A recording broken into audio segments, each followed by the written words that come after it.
Market.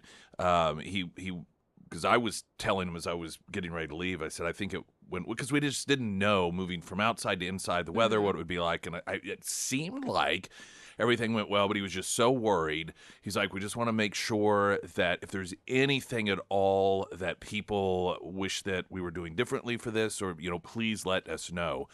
And he was just very concerned, wanting to be as accommodating as possible. I said, well, I'll put it out there. So any feedback that any of you have regarding what you liked, or if there are things that you would like differently, or just any ideas at all, please feel free to let us know, because they want to make sure that they provide the absolute best experience possible. But of course, I always enjoy it. It gives me a chance to visit with those of you who attend. Emily Johnson and Will Johnson, they were there, They which looked so sharp. yes, that's one of their favorite places. I forgot to ask her on Friday if she'd be able to make it, because they're so busy, and I hate to ask busy people on the spot if they're able to attend events like that. But oh yeah, they look, they're adorable couple, and she said, "Oh, I'm so glad that you guys are doing it here. This is one of our favorite places." And it is a fantastic place. So feel free, of course, to have lunch or dinner over there anytime. You don't have to wait for a happy hour if you've not been there to Vineyard Market. And they're great people over there as well. Well, okay, so where to start off here? Friday, I want to play some audio coming up, because it just had to... people on the left, I just can only imagine... They have to put themselves in this bubble, like this complete bubble, to, as best as possible, isolate themselves from what is actually going on in the world versus the little world that they've created. And so what you have going on, just let's say since Friday, the juxtapositioning between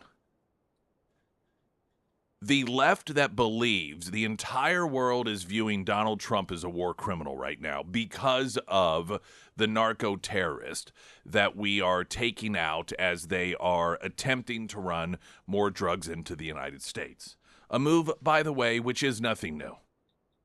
In fact, there is viral video and audio we'll play later of at the time he was a senator, Joe Biden, as many Democrats did at the time, calling for us to start taking these people out. Saying that we need to strike the narco terrorist militarily. We need to go after them. It's just once Trump starts actually doing it that they pretend that they have some problem with it. And so you've got them out there over the weekend using terms like murder, using terms like war crimes, claiming that Trump is murdering innocent civilians. One Democrat congressman over the weekend said, well, you're next. American citizens are going to come next, which incidentally is something Obama actually did with drones, kill American citizens. They had no trouble with it then. But the idea that Trump might do it, something he hasn't done, what Obama actually did do, means that he should be hauled off to The Hague for, criminal world human rights violation, war crimes, trials, and probably be executed in their minds. So that's what is going on in their minds. That's what the entire world, because that is their world. And so they think the entire world is watching as Donald Trump is being called out for war crimes. What the entire world was actually watching, literally, was the World Cup draw. This is something that doesn't have quite the level of interest in the United States as it does the rest of the world, though increasingly people in the United States are becoming more interested in soccer, particularly when it comes to the World Cup, and of course the World Cup to be in the United States 2026. At the World Cup draw, the FIFA president bestowed the inaugural, very first ever FIFA Peace Prize. You want to guess to whom? President Donald Trump. So that's what the entire world's actually watching. You have these people from all over the world gathered at the Kennedy Center. You have people from all of these countries that are involved in World Cup they're all eyes are centered on this event, and they're watching Donald Trump. And we'll play the audio of the reason behind it in the presentation of this first ever World Peace Prize from FIFA, and it was awarded to Donald Trump. But you live in the world of Democrats, the tiny little bubble they live in, and that's not at all. They have no concept that is the perspective the world has of Donald Trump. What do you think that the rest of the world is sitting around wringing their hands over the Trump administration taking out narco terrorists? Clearly, they're not. It is anywhere from irrelevant to them to an absolute no-brainer of a situation. Yeah, this is what you do. And some of that is because of the recognition that it's something that the United States has done administration after administration after administration, different forms of it. You know, the irony of this, part of the reason that the Trump administration is getting such pushback from the Democrats and the media in this country is because he's so transparent about this stuff, whereas past presidents keep it quiet. This is the reward for transparency. Weather coming up in a moment. Looks like it's going to be a relatively nice week. Right now, the latest news update.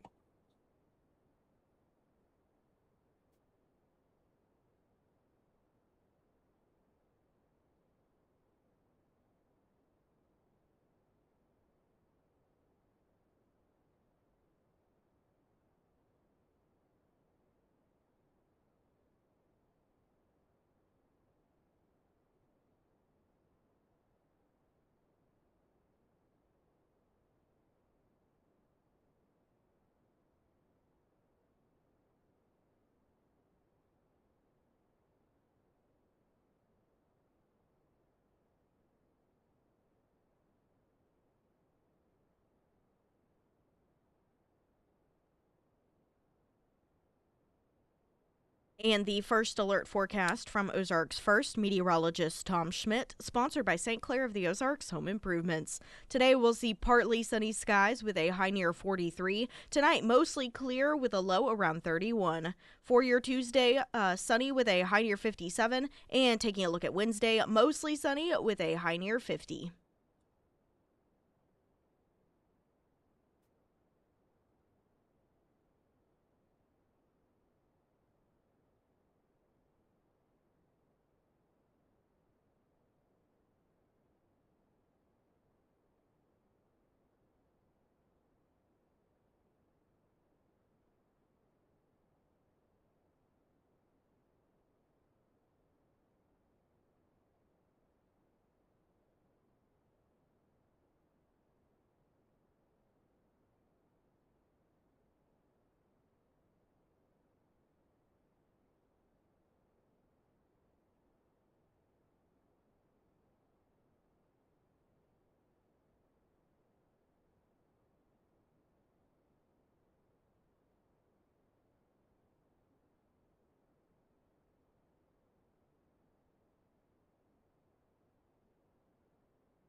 Oh yeah, this is if you weren't paying attention, I'm sure you were, to the ad playing just then from Congressman Burleson. A chance for free breakfast at Scramblers. That's right. His office is going to be out there while we're out there, and it sounds like they're going to be doing free breakfast for folks. So there you go. Not a bad if gig. you're like, man, I'm not a veteran, I never get myself well, look at here, Congressman Burleson swoop in, and his office is going to be taking care of folks out there this Friday, and it's going to be while we're out there doing the show from 6 to 9. So there you have it. We'll have to find out. So it's not our thing. I mean, we're out there, and it's his office. It's doing that. So we won't. It's not going to work as traditionally the Heroes Breakfast does, where you come up and we give you the certificates and so forth. I'm not exactly sure. I know. Obviously, some folks from his office are going to be there, how that'll play out. And I'll try to get more details because, it'll be their first time doing it. But Scramblers as a restaurant is obviously accustomed to the concept of free breakfast. So it should run relatively smoothly, I have no doubt. You said that there were some protesters out supporting the right of narco-terrorists to not be taken out. I believe there was maybe 15 or 20 of them in the square. I think it was Saturday. This is how deranged people on the left are. We used to attempt to illustrate the insanity of people that have Trump derangement syndrome by providing hypothetical situations that seemed outrageous. Like, they'd support terrorists if Trump took them out. There is no scenario any longer that is too outrageous to be a step too far for the left. I mean, really. In deporting murderers and child molesters, who do they support? Murderers and child molesters. Now, they'll try and claim, well, no, those aren't the ones that we're supporting. Very specifically, yes, they are. Abrego Garcia. This is a guy that his wife had to get a restraining order against him because he was so abusive. And they literally would have press conferences for him specifically with one Democrat senator vowing to bring him back so he could go back, quote, home, I guess, to beating his wife again. Virtually every time the left picks a specific individual to defend, it turns out to be someone that has either raped someone or beats up his wife or girlfriend or beats the kids or sells kids into sex slavery. I mean, it's just nonstop. And so we can no longer, to illustrate the point of absurdity, say, well, if Trump started taking out terrorists, the left would defend them, because that's what they're doing. And, of course, they masquerade it as, well, no, it's not because of that. It's just because, well, they're innocent until proven guilty. No, that's not how that works. And even if that were your goal, why is it those people? You see, the left loves to couch their defense of the worst amongst us in humanity by claiming it's not the individual, it's the issue itself. Well, it's about human rights, or it's about civil rights. But do you notice they always pick the absolute worst person to defend in that context? I mean, George Floyd is another example of it. Of all of the people out there in the world, or in the United States, you could defend when it comes to being wronged by a system, and you pick a guy that had a rap sheet a mile long that, among other things, threatened to murder a pregnant woman by holding a gun to her belly while robbing her, while his buddies robbed her. That's the guy that it's just this instinct to gravitate towards the horrible people. And so now whom is it? Who's their latest? Narco-terrorists, actual terrorists.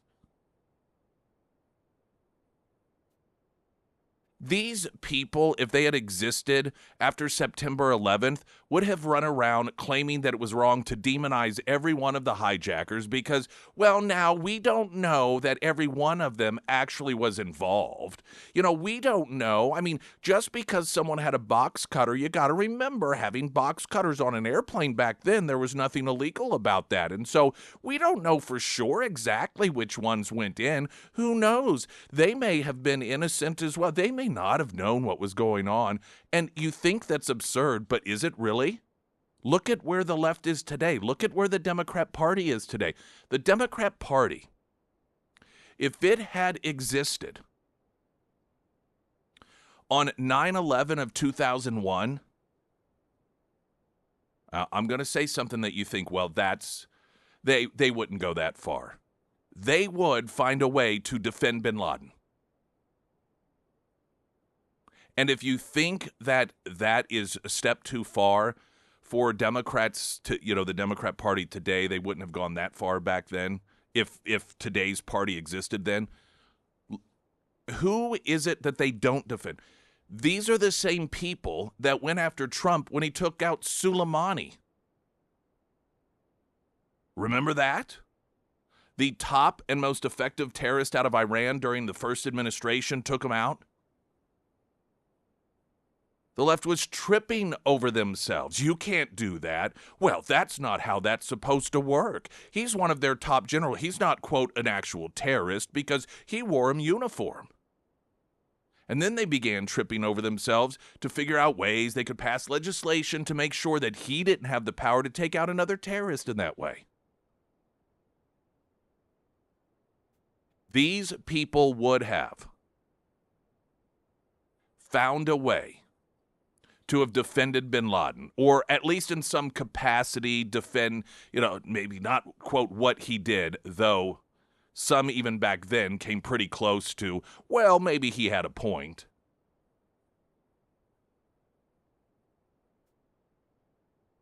But there would have been a tremendous amount there would have been Democrat protesters on the side of the road, just like there were in Springfield over the weekend, defending the rights of the narco-terrorists today.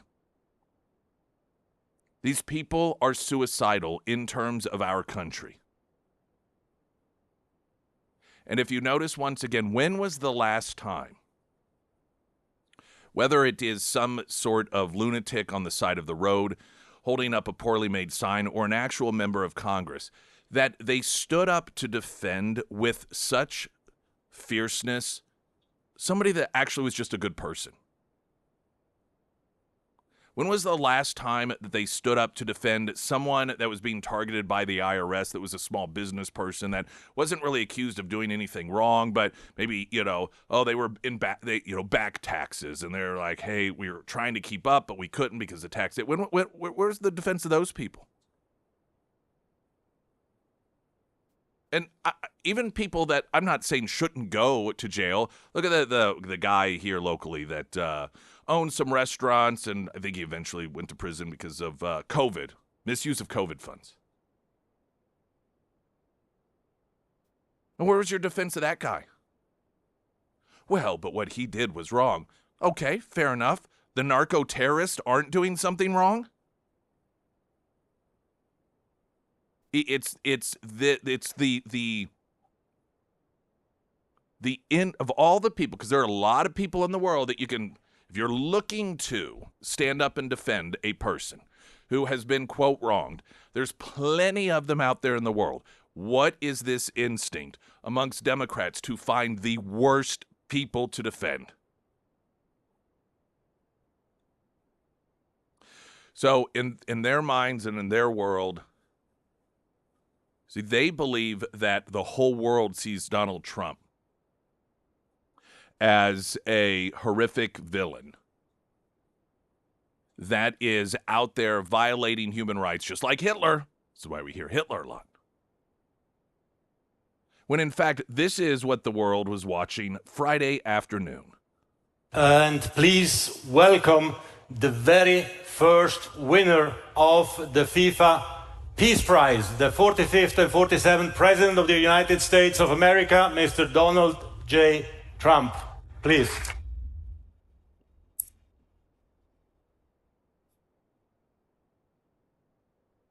Now, I guarantee,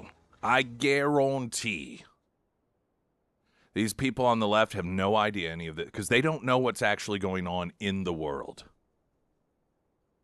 I'm going to play audio of the president of the of FIFA, in which he, as you know, Trump gets a medal and there's a big award and everything, and he gives a few words explaining why it was that international body decided to award for the very first time ever FIFA's International Peace Award. That coming up next. I'm Nick Reed.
Mentioned our incredible happy hour we had at Vineyard Market, and Emily and Will Johnson there. And we talk with Emily so often, and for years I've been recommending her, as have so many of you who are listeners and who have used Emily Johnson. And some of you know Will, particularly some of you that maybe went on the Great Escape they went on. And Will is a very important component to House Theory Realty, as Emily is really focused on making sure that you get the best for a home that you may be trying to sell, or if you're looking to get into your new perfect home that's in, maybe a neighborhood or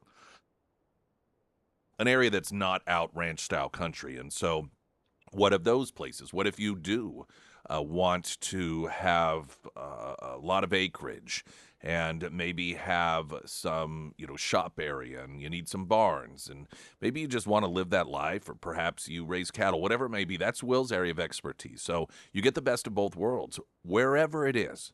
If there is a home that you are seeking, with Emily and Will, you will find it at House Theory Realty, fully covered, and they work well together. which is a really good thing for them. Emily Johnson, House Theory Realty.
Springfield's Talk 1041, the first alert forecast from Ozarks First meteorologist Tom Schmidt, sponsored by J&S Automotive. Today we'll see partly sunny skies with a high near 43. Tonight, mostly clear with a low around 31. For your Tuesday, sunny with a high near 57. And taking a look at Wednesday, mostly sunny with a high near 50. I don't know that most Americans really have a full understanding of how much focus was on the United States Friday with the World Cup draw. This is where it is determined in the first rounds, if you will, what teams will play one another, the first groupings. And this is very, very, very important. And so that this is why they have these huge events and all eyes of the world. Now, again, for the United States, we're not nearly as involved, even though we are going to be hosting the World Cups, or the World Cup, rather, in 2026. We're just still, it's not part of our blood. Like it's not like the Super Bowl where even people who aren't necessarily into football will tune in and watch the Super Bowl. They'll go to a Super Bowl party because it's part of who we are. Well, for most of the world, that is soccer and the World Cup. And so you have this event that Fox carried it live. I don't know if any other networks did. I'm guessing probably some sports networks, but that is much different than what you see in the rest of the world. And this is significant because during this event, you had the presentation of Donald Trump, which apparently he did not know this was going to happen. He was presented with the inaugural FIFA Peace Prize. And I just find it to be amusing that that is the world that the world is in, while people, Democrats in the media in the United States of America, in their world, everyone thinks Trump is this war criminal. In their world, because they choose to create this tiny little ecosphere of only their perspective, Everyone knows that Trump is Hitler. Everyone knows that Trump is a war criminal, and it's on full display with the taking out of these narco-terrorists. That's what they think. And so you juxtapose the anti-Trump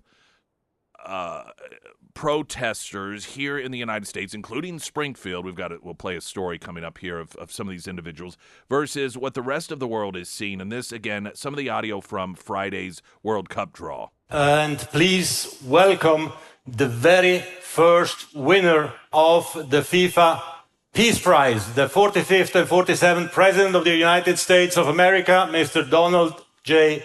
Trump. Please.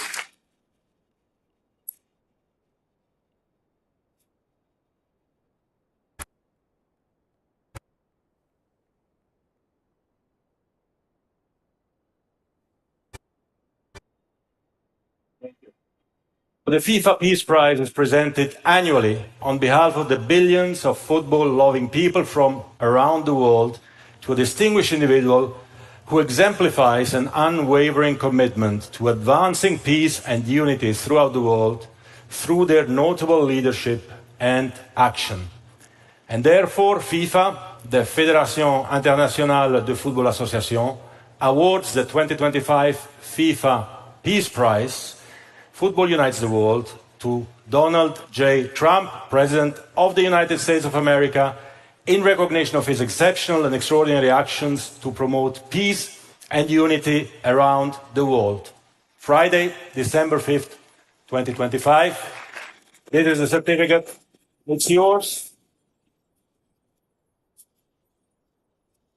Before giving you the floor, Mr. President, if I may say two words.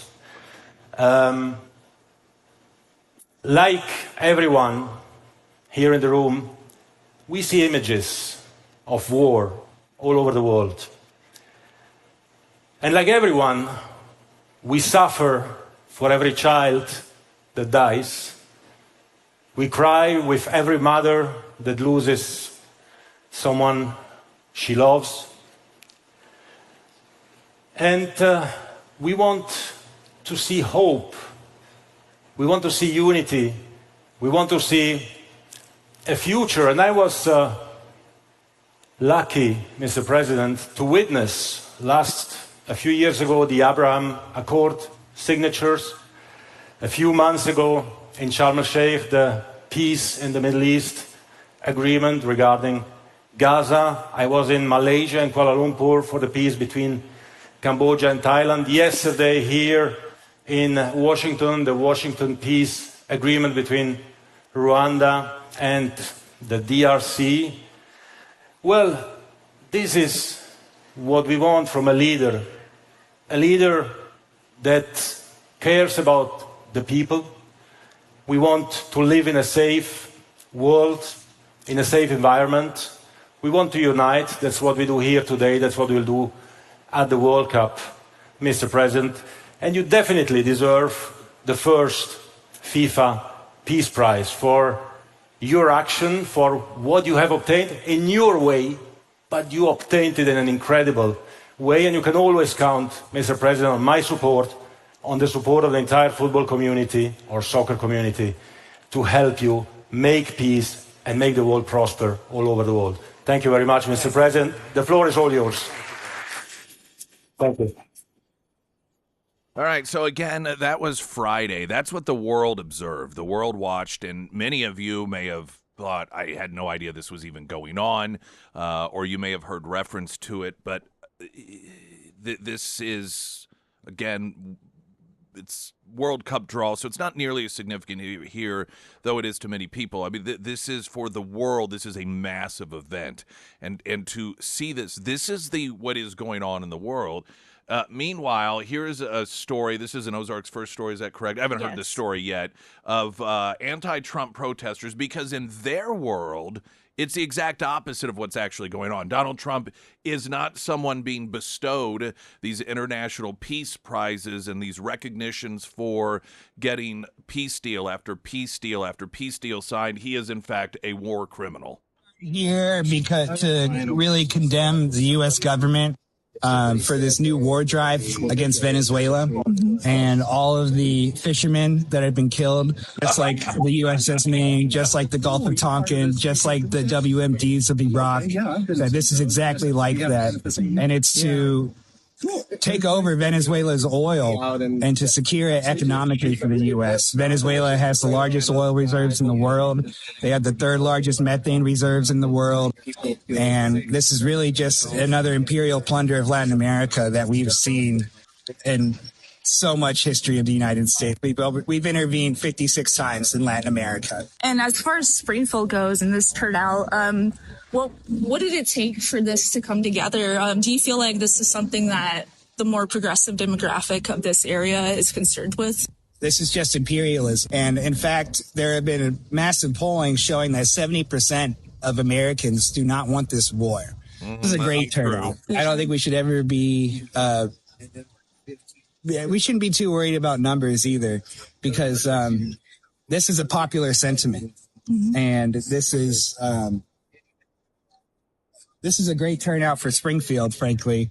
But also, we've had much more massive turnouts for these kind of things. And I assume that as the war drive builds and more people start to die, and potentially U.S. service members, that there will be more people out here. There was about 20. These people, they do truly, they are delusional. That word gets thrown around a lot. But you listen to them. These are fishermen. And these people really think that Donald Trump, while the rest of the world is bestowing upon him peace prizes and recognizing all of these different peace deals that he has put together, some that literally been going on for decades, hundreds upon hundreds of thousands of people slaughtered. He's stopping it. And they're out there, as whether one agrees with the way we're going about it, as we have for president. I mean, this is not a new type of action. The transparency of it is, of course, but to take out those that are bringing in the drugs as part of attack on narco terrorism. I mean, they think they're fishermen out there, I guess, with really, really fast boats. It's crazy. I don't know that I've ever witnessed such a stark divide between what is going on with the world and the world's perspective of things versus what the Democrats think is going on. Now, Democrat leaders, they know the reality of it, but they have to keep up the lie because they have to motivate their base to get out during the midterm elections to vote. And they know that their base is not tuned in with what's actually going on in the world. I mean, can you think of any instance in which they're so clueless as to what's going on? I mean, the whole... part of what's so stark is because we are talking about the whole world. This is so different from the first administration. I don't know that there has ever the shift between the shift of the perspective from Trump's first administration in terms of world leader perception versus world leader perception now is so dramatically recognized. And I do believe that numerous world leaders during the first Trump administration, they clearly recognized that he was much different in his approach, and they did observe a number of historic things occurring. Of course, the Abraham Accords, and then dealing with North Korea, the fact that Putin had halted his invasion of Ukraine that began during the Obama administration. And so there was at least some recognition that under Trump 1.0, I'm talking about the perspective of world leaders, that a number of historical things did happen.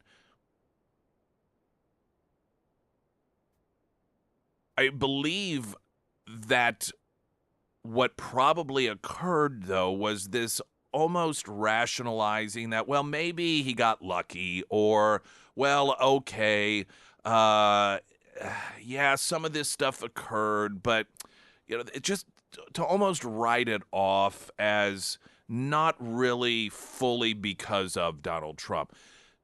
But the second one, just observing what he went through, and the fact that as a country, overwhelmingly, the rest of the world saw America say, no, we need this guy back in charge. And then observing that any sort of advancement of peace that occurred under his first administration has gone into hyperdrive during the second. It's just undeniable to these world leaders. And I do think the fact that the United States, they were dealing with Biden as a world leader, and so it really was like going from a horrifically bad loser boyfriend to one that's good. It's that like real recognition and appreciation because you've gone from, what was it, Nixon said, you can never truly, see how high the peaks of mountains are until you're in the lowest of valleys or something along those. I think he's probably quoting something biblical, but nonetheless, that it's just that massive gap between what we had and what world leaders were dealing with under Joe Biden, and then back to Trump, and just to see that Trump right out of the gate had so much of this stuff already going. I think it's just become almost, for some of them, they've surrendered to the recognition. Some of them, I think, probably truly, genuinely are awe-inspired. They just can't believe this guy. They just think this is crazy. And that shift in recognition and the willingness to collectively acknowledge it, that is a massive difference. And what it tells me is that you're talking about an international community that just recognizes you cannot deny this reality any longer. Now, Democrats, of course, do. This is the one pocket of the world in which you have a full-on denial of reality. And, of course, you're always going to have some people that deny reality. But the cultural pocket, that tiny little pocket here relative to the rest of the world of the Democrat Party, our media, and then, of course, you know, the people, we just played the audio of these 20 protesters downtown that think it's just obvious that Trump is going around murdering fishermen and that this is imperialism and Donald Trump is a war criminal, no different than Hitler. That it's just, I don't know, it's such a vastness that I feel we don't really fully appreciate and comprehend. Some of your text messages coming up here in just a couple of moments. Springfield's Talk 1041. I'm Nick Reed.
On our hardscapes and outdoor for springtime, get ready, get prepared. Having a conversation about where they are in terms of lineup, and right now they are booked out until about springtime. So it is a great time to take advantage now to reach out to them. Any sort of hardscaping or landscaping, of course. Hardscaping is what we had done, that the tremendous outdoor living space that was created. And you can have smaller, simpler, or much more expansive. Just an outdoor area for entertaining large groups of people, a full kitchen, and entertainment centers if you want. They can design, and that's what they do. And then, of course, with top quality product that you can't buy yourself at big box stores, they will craft that, put that together for you, and the landscaping aspect of it as well. You can get set up, go to their site. There's a cost estimation calculator. But if you're even thinking about it and you think, well, come springtime would be a great time, reach out to them now so that you can talk about if that's something you want to do and get your slot reserved, because springtime is about where things are now because of the high demand of hunter hardscapes and outdoor. You can find them under Nick's endorsements at ksgf.com. So on Friday, you had the FIFA Peace Prize, first one ever, presented to Donald Trump by the international organization during the World Cup draw for his efforts and his success in bringing peace that did not previously exist in the world. You juxtapose that to the Democrats' presentation over the weekend that Donald Trump is a murderer. He is a war criminal. He is this evil mastermind. We played audio of a guy that was with about 20 different anti-Trump protesters downtown, claiming that these aren't narco-terrorists, these are just fishermen that for whatever reason Donald Trump has decided, I get to murder, because it makes sense of this. This is their according to this person that spoke to ozarksfirst.com, Donald Trump's plan is to take over all of Venezuela's oil. Do you know how he's doing it? He's murdering fishermen. That's his plan to do it. Because, of course, that's what you would do. You're like, how is it we can take over this country's oil? Let's start killing fishermen. That makes perfect sense. Some of your text messages coming in on the issue. Let's see here. I've got to say I'm actually kind of against the FIFA award given how much corruption is within FIFA. Almost makes it sound like a bribe. 21st century Democrats would have defended the Japanese attack, or at least justified it, on Pearl Harbor. Of course, yesterday, a day commemorating that as we get further and further away from it, and we will soon be at the point where no survivors will still be with us here. And I was making the point earlier that Democrats today, if Trump is taking them out, it doesn't matter who they are. And you just to the point of the audio of some of these protesters, these are terrorists. And they're defending them as fishermen. These are just innocent fishermen, that's all. That's all they are. And I noted that if 9/11 were to occur today, they would have figured out a way to defend bin Laden. And so to that point, yes, 21st century Democrat, they absolutely would have defended the Japanese attack on Pearl Harbor. Oh, yeah. Yet these are the same people who support killing CEOs, political opponents, and babies. Very true. You know how many Democrat supporters keep showing up at this Luigi Mangioni's trial, the guy who murdered the health insurance company CEO? He's still a celebrity amongst many Democrats. The celebration of Charlie Kirk's murder. You just go down the list of individuals that they support and have celebrated in terms of their killing. Yet they will stand with signs on the side of the road claiming Donald Trump is the evil one. Let's do some more traffic this morning. I'm Nick Reed.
One of the other aspects of the World Cup draw on Friday and FIFA's president bestowing upon Trump the first ever FIFA International Peace Prize, and specifically citing all of his continued and successful efforts in bringing about meaningful peace in the country, or in the world, rather,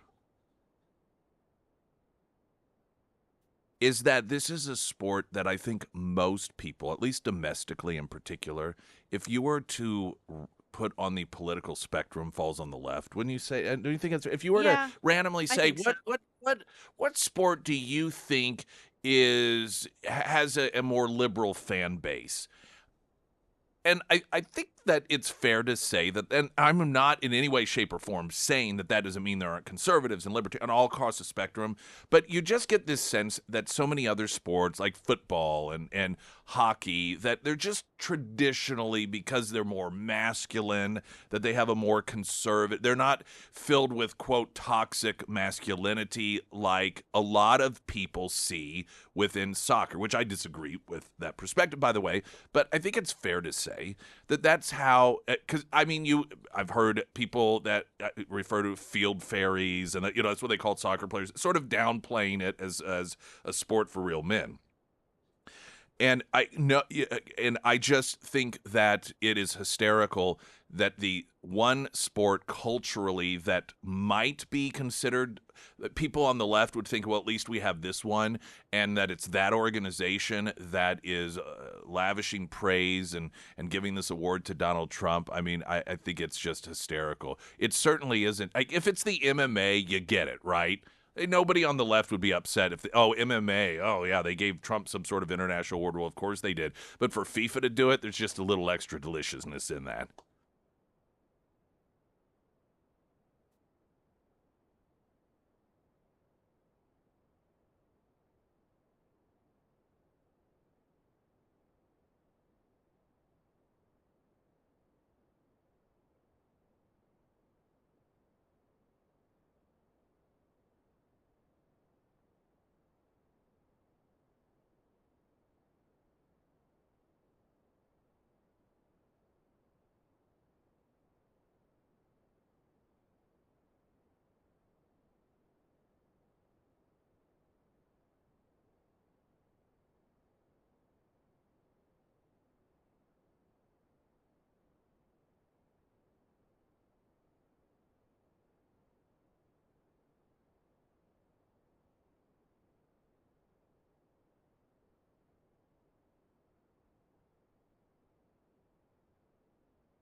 Springfield's Talk 1041.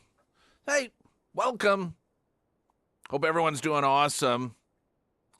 Happy Honda Days. Our good friends with the Pinniger family, Pinniger Honda. It is Happy Honda Days. No payments for 90 days on new vehicles. This means March. This means no payments until March.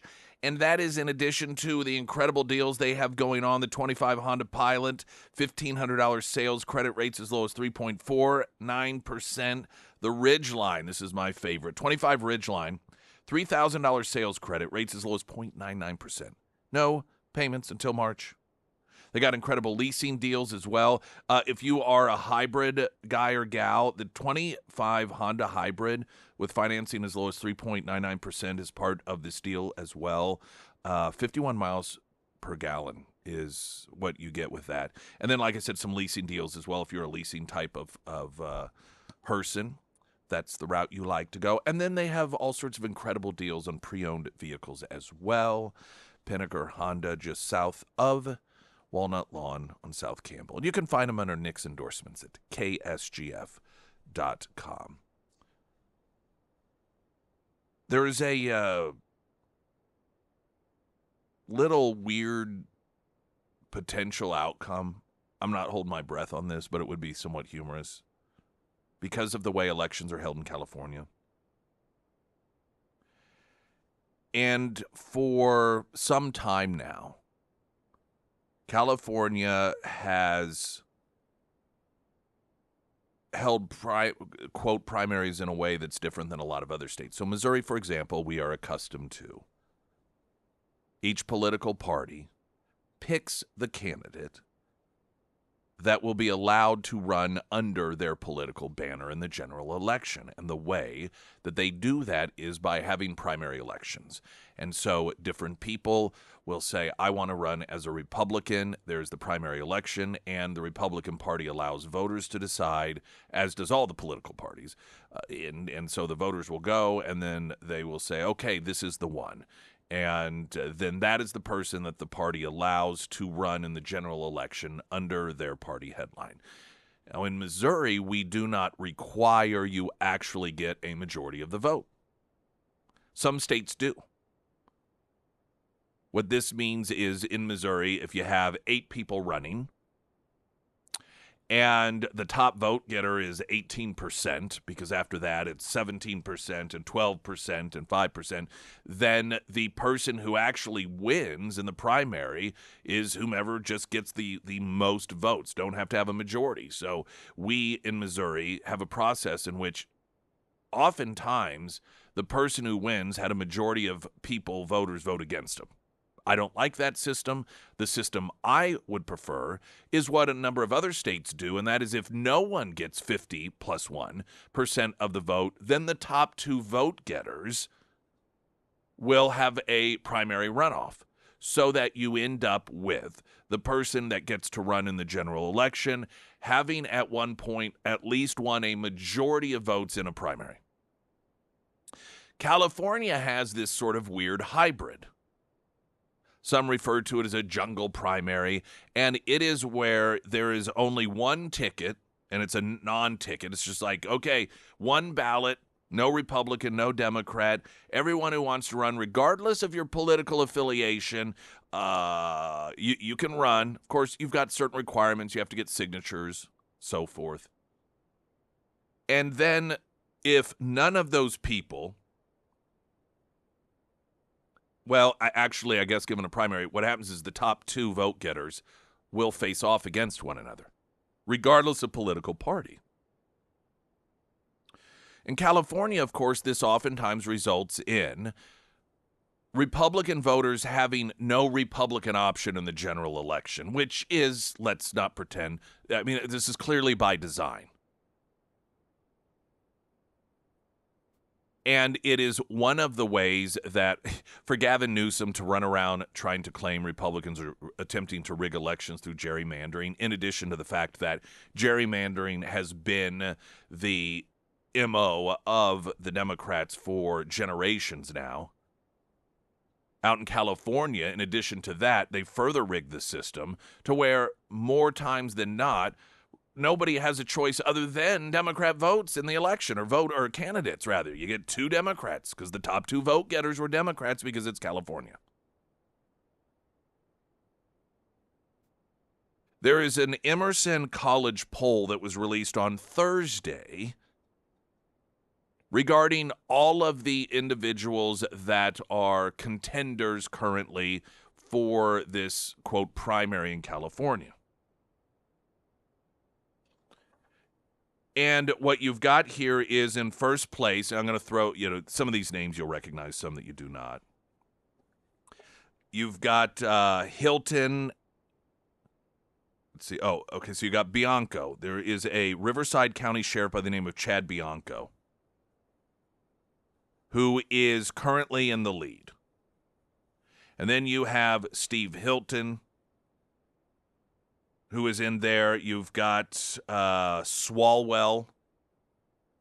Yes, that's Swalwell. He's tied for second place at 12%. Former Democrat Representative Katie Porter. Yes, that nut job. She is in there at fourth place, 11% Democratic. Los Angeles Mayor Antonio Villaraigosa, 5% billionaire climate activist Tom Steyer. Health and Human Services Director under the Biden administration, Xavier Becerra, at 4%. The top 2 currently in the polling are Republicans. And what is occurring here is, in terms of at least viability, Republicans only have 2 individuals in the race, while Democrats have a lot more. And so that means that Democrat votes are being split amongst all the others, which in this particular scenario happens to be advantageous to the Republicans. So what is occurring here is, and again, right now, and obviously this is very early, and you can have a lot of different changes that take place. A lot of people are still undecided, but the leader with 13% of respondents supporting him is the Republican Riverside County Sheriff, Chad Bianco. Then Hilton, Steve Hilton, if that name sounds familiar to you, he's tied for second place. Steve Hilton, who is running, he's a Republican. He's a former Fox News host. He is tied at second place with Eric Swalwell at 12%, and then Katie Porter after that 11%, and then once again down the list. 31% of voters polled identified as undecided, while 7% supported other candidates in the race to succeed term-limited Democrat California Governor Gavin Newsom, the Emerson College survey found. Even if one Republican got on the ballot, at least there would be some sort of fighting chance. But a nightmare scenario for Democrats would be is if ultimately the top 2 vote getters were Republicans, because in the general election, you would have only 2 choices, and that would be a Republican and another Republican. I don't suspect it will get to that point. What would occur if come election time you still had polling showing that the top 2 vote getters would be Republicans? Then the Democrats would make sure that there would be incentive for a number of the other Democrats to drop out of the race so that the people who are Democrats supporting them would then end up supporting one of the other Democrats. They would narrow it down to where the number of Democrats on the ballot weren't watering those numbers down so much. So it's highly unlikely it would ever get to the scenario in which you would get 2, let alone 1 Democrats on the general election ballot. But it is kind of amusing at this point to see that at least the top, the plurality at this point is a Republican, and then tied for second place is also another Republican, and a former Fox News host at that. Weather coming up in a moment. Also traffic. Now the latest news update.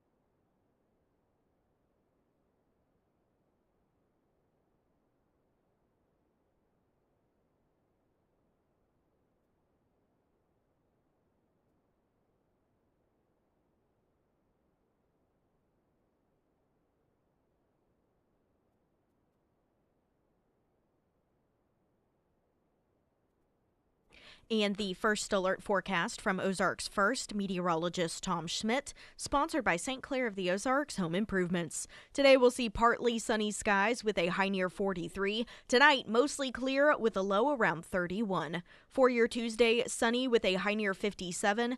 And taking a look at Wednesday, mostly sunny with a high near 50.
Congressman Burleson joining us this morning. How do you do, sir? I'm doing great. Good morning. Hey, Mark, we were talking earlier this morning that your office is going to be sort of hosting a breakfast. You're going to be buying breakfast for folks at Scramblers while we're doing the show out there Friday. I am. Yes. I love what you're doing out at Scramblers. You've kind of created this ecosystem of conservatives to come out there. Some of them are come over and listen to the show, and some just have created their own little groups, and it's just a great morning. So I want to encourage that to continue, and if people want to come out and support our campaign, happy to buy breakfast as long as you come and you bring it and you're in your car, you either have a bumper sticker affixed to your car or you're willing to have one by the time you leave, put on your car. And breakfast is on me. And that's as we're doing the show, so 6A to 9A on Friday? Yes, that's right. During the show, we'll have somebody there. This Friday, I can't make it every Friday, but if I am in town, I will come. This Friday, unfortunately, I won't be there, but one of my representatives or someone from my team will be there. And so just if you come, look for somebody from the Burleson team, and then they'll get you squared away. And we'll make sure also, obviously, whether it's, whomever it is, that we know where they are, because I anticipate, because of the fact we've been doing Heroes Breakfast as long as we have, that we'll probably have a lot of people come up to us and, looking for what it is that we normally do, and we'll make sure to point them in the right direction so it all goes very smoothly. But what a fun thing. And for those who obviously understand and appreciate the fact that ours that we do is specifically for veterans, gives a chance for anyone to be involved and get a nice free breakfast at Scramblers. Yeah, I think what the fact that you're doing the veterans thing on the fourth Friday of each month is awesome. And so I wanted to kind of keep that going in the best way that I can. Hopefully it brings more people into your listening audience, because that's a good thing. Whenever people tell me all the time, they'll say, "Well, I heard you on Nick Reed." And I say, well, then you must be listening to good radio. Yeah, agreed completely. Congressman Burleson is with us. I want to talk a bit about something we've talked about before, and at the top of the hour, there's discussion about Obamacare and coming up with a new plan and so forth. And there's a piece in the Federalist regarding a number of Republicans that are already pushing to go ahead and continue subsidizing the failed program. I'll give you in my mind what I anticipate the environment is, and then you can tell me if I'm on base or off base. That the when it comes to how to deal with this, the Republican Party is probably not real unified. I mean, already, like I said, you've got some Republicans that say, let's just continue to do what we're doing. I know it's in the Senate side, but one of the things that Josh Hawley had talked about as well, we could do away with taxes for things medical. And then on the Republican side, it just seems as if there are, and some of them may be great ideas, but a number of different approaches, and it seems as if it's so difficult anyhow to get behind one unified plan. But given that I sense there's a lot of different cooks in this kitchen that may have a different approach, and to me it just seems like it will be so difficult to get everyone behind a plan that actually will make things better in a meaningful way. And then, of course, Lord knows what happens over in the Senate. But that's what I don't know if I want to use the word fear, but I find myself comfortably falling into believing that that's what may end up happening. I just want to get your thoughts. Am I somewhat on point? Are those some realistic obstacles in the way? You are on point. There are lots of different cooks in the kitchen, lots of different ideas out there. The thing that I worry about is those members who say something to the effect of, well, we can talk about healthcare reform and we will talk about it after the end of the year. But in the meantime, we have 2 weeks or 3 weeks to do something. And to me, that those are the people that tell me that they want to do the swampy thing, which is find some way of passing a modified version of the Obamacare enhanced subsidies, and in order to relieve some of the pressure, and then they'll obviously put the good stuff back further. So, we'll do real healthcare reform, but we got to get through the end of this year. And as you know, once you've taken away that kind of driver, then it will be very difficult to have any kind of meaningful discussions about reforming healthcare. So my posture is let the thing expire, and instead give people an alternative product. So what we did is we looked through all of the different bill ideas that we thought were good healthcare bill ideas, and we tried to take the best of all of them and try to kind of pull them all into a unified plan that really kind of checks the boxes of what everybody's trying to accomplish.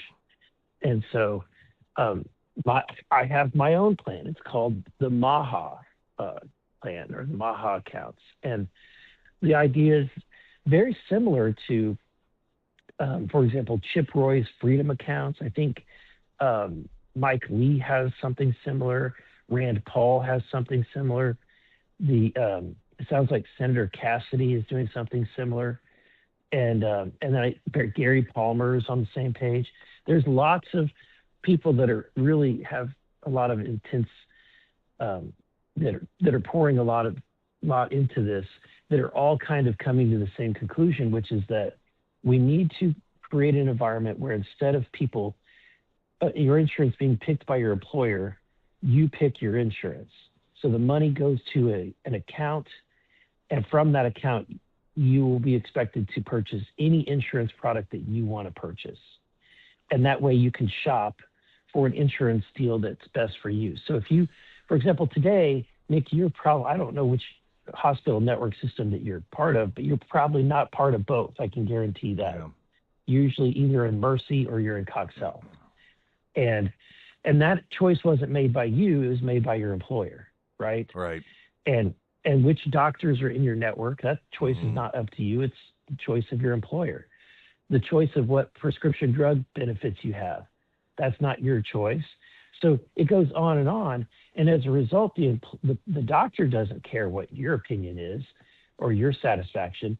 You have to go to them. Right. And so the more that we can steer the ship towards the patient who's making the decisions, you'll see a transformative change, a positive change happen in the healthcare system, and it'll be shopping just like you shop for everything else. Well, okay, so let me ask this, and I don't want to get way too nuanced because of time and frankly just boredom. People sort of tune out, but part of I hear and appreciate the concept, because it's the correct one, of the ability to pick and choose and having the competition component in there, because then you have them competing for you as a customer.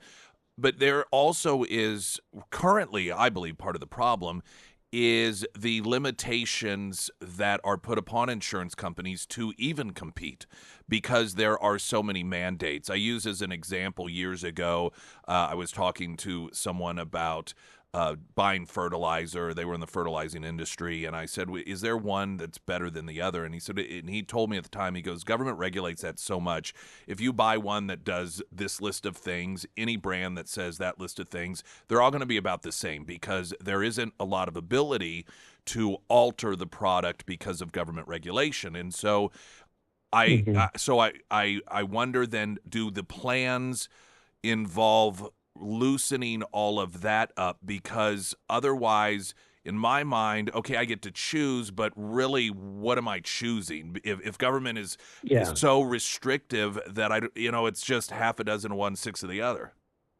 Yeah, you're right, because what they did in Obamacare is they basically said that no one could go into the individual marketplace and purchase just any product anymore. You have to have the 10 essential benefits. And that's in essence like saying that if you went into everybody going to Papa John's Pizza can't just purchase a cheese pizza single person. They have to purchase the deluxe for for your whole family. So that's what they've done.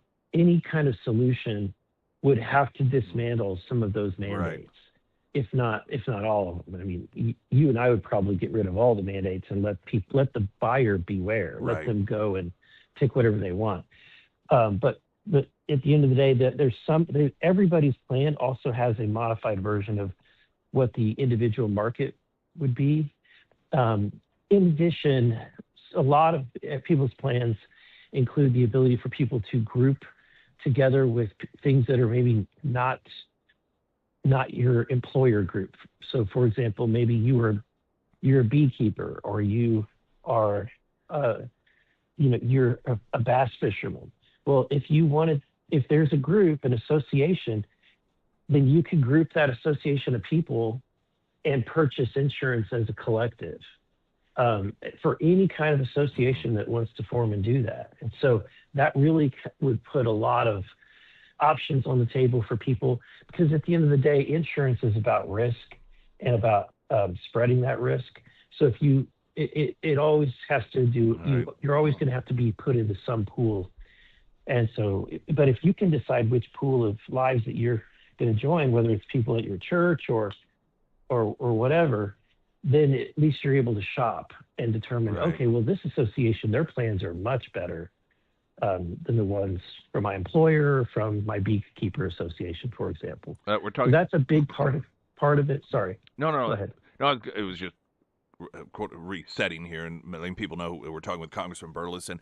I did want to throw one other thing out there and just get your feedback, whether it's on your radar, and then anything else you have before we let you go. But I was with some friends. This is a social setting over the weekend, and many of them doctors. And because they're doctors, they're talking to each other about a lot of the things that are going on. And they just shake their heads at how long it takes. Like what a lot of us, this is what a lot of people don't realize. We get angry and mad. We're like, oh, I've got to see this specialist. They told me it's 8 months from now. And they too, as doctors, just shake their head. They say, I cannot believe what has become of our medical system. And one of the areas that they talked about shortages is that there was discussion about we need more training centers. Like every state should have at least 2 places that people can become doctors, because we have a real shortage, and that's why we find ourselves importing them in. But they also noted that they and this is anecdotal, but they said in their world, because they're friends with people who have kids that want to be doctors, and they said it is not uncommon at all for young people who have, just the valedictorian 4.0 plus, their, what is it called, MCATs or some sort of test, absolutely, just like what you would think would be the absolute best candidate for a college, but if it's a white guy, forget about it. And they said, we're not talking about getting turned away from Ivy League universities. These can be lesser known hospitals that people don't even think of, that because you are a white guy, you get turned down. And they said, I said, is that really a significant problem? And they universally like, oh yeah, that is a huge problem. And so that's feeding into the overall problem as well. So I just want to get your thoughts on all of that. Supply chain. You got a demand problem, which is the insurance problem, and then you have a supply problem. And the bottleneck there really, I think, is the residency schools. So the reason is that you can't really practice medicine anymore unless you go to a residency school. Yeah, they noted that. And then the residency school program does not. If you come from like the Caribbean college or this or that, they're less likely to accept you. So you went to medical school, got into hundreds of thousands of dollars in debt, and if you didn't have everything perfect, then you're screwed, right? So that's why there's a lot of, and there's also because there's limited number of residency slots. That means that there's limited number of seats at the universities. So all that system needs to be kind of, broken into 1,000 pieces. Well, that was another thing they noted. All of them had said the way that we went through, and these are very accomplished doctors and very successful, and they noted that what they went through in order to become a doctor, like what you have to go through today is, I don't want to say tenfold, but there's so many more obstacles that have been put in place that don't do anything to really improve the overall system is just making it worse. But even as individuals, it's not as if it's somehow making sure that the quote doctor product is better than it was 20, 30 years ago. That's right. What these doctors, what they hopefully, and I think they probably would recognize, is the reason why we're in this problem is because their association, the American Medical Association, has been actively working for decades to basically economically lift the ladder up. So you've achieved this, you've gotten on the roof, but then you've pulled the ladder up so that it's harder for other people to get up the roof. And that's what they've done. They've done that by design, because then their doctors are now not competing with more students that are coming out of college, and therefore they can make more money. And that system has to that's what I'm talking about. If we can allow for residency schools to pop up all over, any hospital system, any and every hospital system should have a residency school. And if you did that alone, you'd have at least 2 or 3 more in this area. So why doesn't that happen now? If they're accredited to treat patients, why would they be accredited to teach people how to treat patients? So why doesn't that happen now? I mean, I know it seems like a simple question. So Jordan Valley, for example, they're trying to start a residency school, and they've told us all of the frustrations.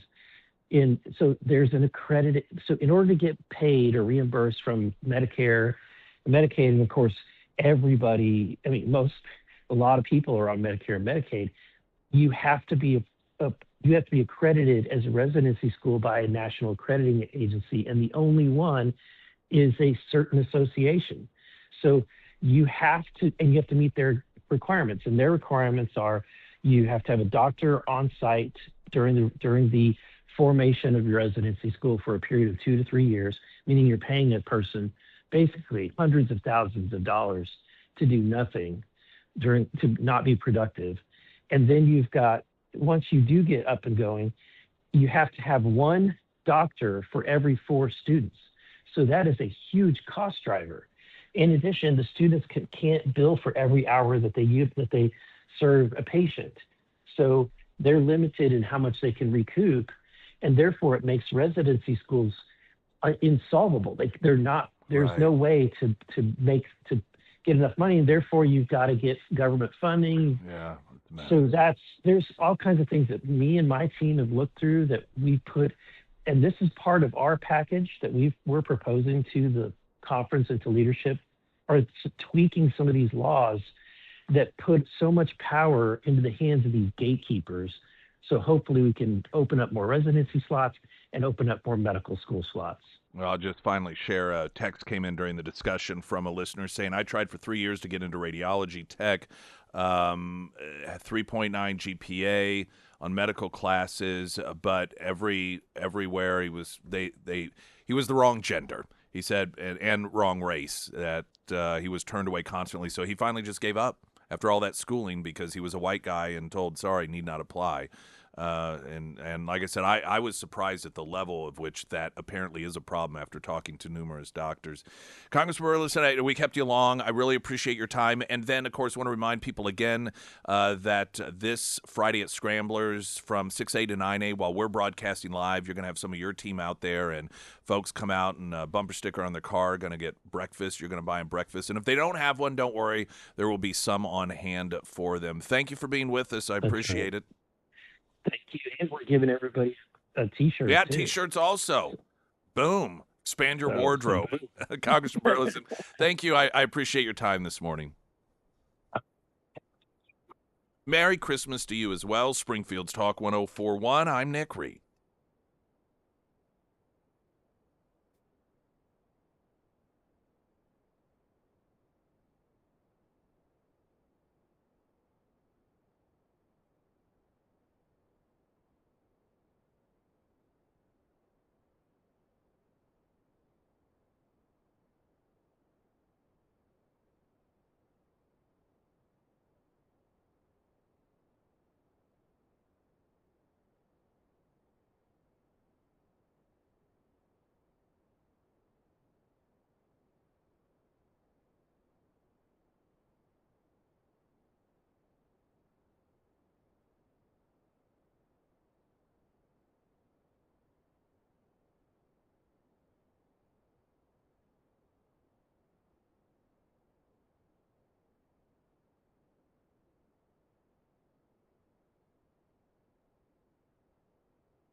Field's Talk 104.1, the first alert forecast from Ozarks First meteorologist Tom Schmidt, sponsored by J&S Automotive.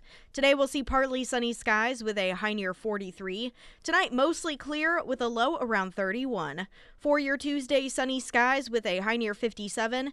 And taking a look at Wednesday, mostly sunny with a high near 50. And the Pyramid Roofing Company, I was chatting with Josh on Friday, and he was telling me that door knockers, they are getting really desperate now, and they are starting to visit areas that haven't even had storm damage, and they will tell you that you need to file a claim, and it's causing people to have claim history, and they're not even getting their roofs replaced. And after the show, I had a listener come up, and he was telling me the whole door knocker situation, yeah, it's 100% accurate, and he actually had fell victim to one, and he said they were super pushy. It's a true story. I was there. It is true. I'm not a liar, but he said they were super pushy. They did crummy work, and he was regretful that he went with the door knocker. Just all around crummy situation for this listener, and that is why it is so important to go with a professional that has your best interest in mind. The Pyramid team, they do free roof inspections, and they work with you through the insurance process without making you sign anything. If it is time to have the Pyramid team out to your home, reach out to Josh today. You can find all of the contact information for the Pyramid Roofing Company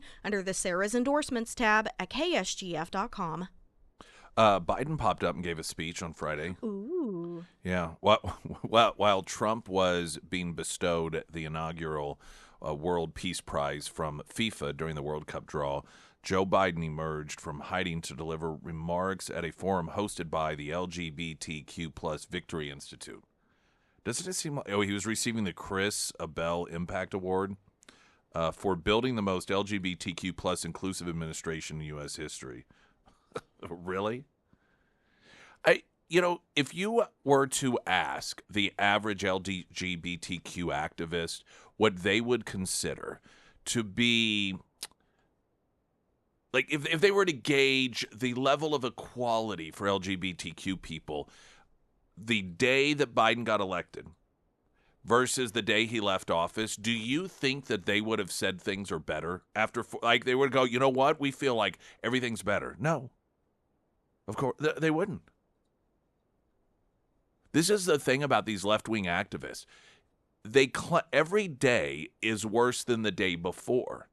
And it contradicts all of these awards that they give to people, and it contradicts their presentation that we've got to have people like Joe Biden in office to make things better for us. Because they never, ever say things got better. They never say, oh, yes, things are much better now than they were 4 years ago. They don't ever say that. Yet people forget that the beginning of all of the riots, when that became a thing that the left really started, that was during the Obama administration. Because we were told under the Obama administration, that's when we really began to see systemic racism, and that was the beginning of the call to burn down cities and murder people because of this, that in whatever year it was, but being black in America meant being chased down by white police officers and murdered, and all of this complete nonsense that is out of touch with reality. But those were during the Obama years. Look at the numerous riots that took place during the Biden years as well. So it always cracks me up to see people who protest during it. I think we can all agree that during the Biden years, LGBTQ plus people were protesting about how horrible things were, protesting about how it is that they're all in danger, that they're being tracked down and murdered because that's what it means to be LGBTQ plus in America, during whatever particular year. That was happening all during the Biden years. Yet once he's out of office, they give him awards for how great he was in terms of really making things better for them. Like, what? This is why you folks have no credibility. Anyhow, here is some audio of Joe Biden at that event, and as usual, he decides to start yelling, and this time about America got it, I think is the country that he calls us. We just have to get out. Gotta get out. As long as we keep the faith, summon hope, and get back up and remember who in the hell we are. We're the United States of America. That's who we are. We're the U.S. Was he kind of half drunk at the same time? You got it all in there. You got the whispering at the beginning. You got the cussing. got a little angry old man. You got the United States of America got it. Again. We just have to get up. As long as we keep the faith, summon hope, and get back up and remember who in the hell we are. We're the United States of America. That's who we are. We're the U.S. I know. Oh, yeah. They're like, yeah. That's right. We are the United States of America. Got it. Yeah. Have that put across the rainbow flag. Hey, can I just give a bit of advice to the LGBTQ plus activists? You really should not continue to make headlines by having Joe Biden speak at your events. This makes it appear as if you've been real downgraded. If this is the guy that, and you keep giving awards to this guy, this is the one.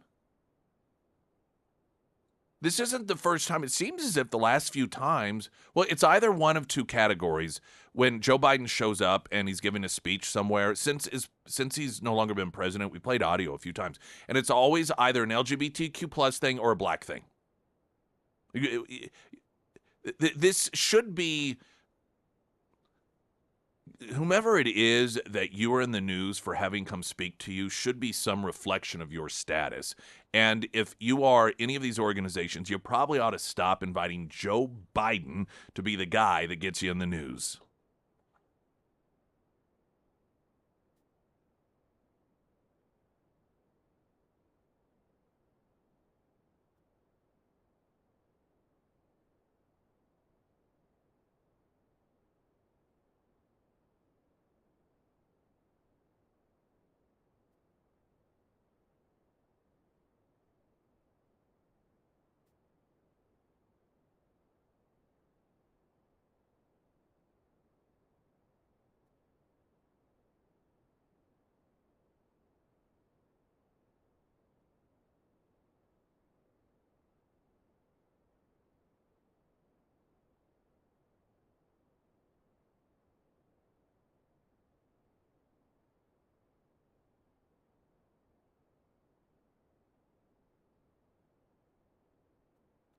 All right, Santa's Angels continues to be underway, and many of you have already brought in the gifts for the children.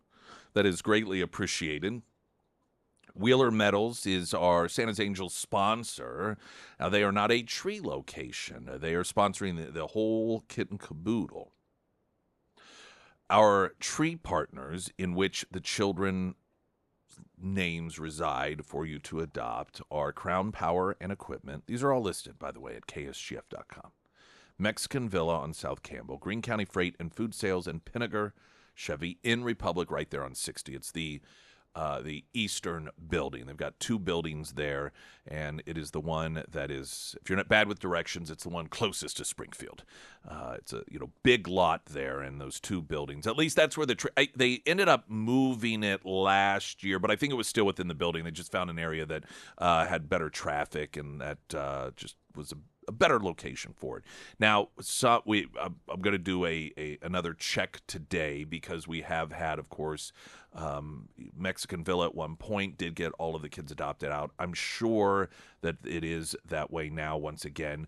And I imagine Greene County Freight, I was there the end of last week. There were only 3 kids left on that tree, and I imagine that it too may be out. So just your patience is so greatly appreciated if you have gone to a location, or you do go to one, in order to adopt a kid, and there are not any kids on the tree. I know that's like, oh man, it's just frustrating. I came to do this, and there's not even any kids on it.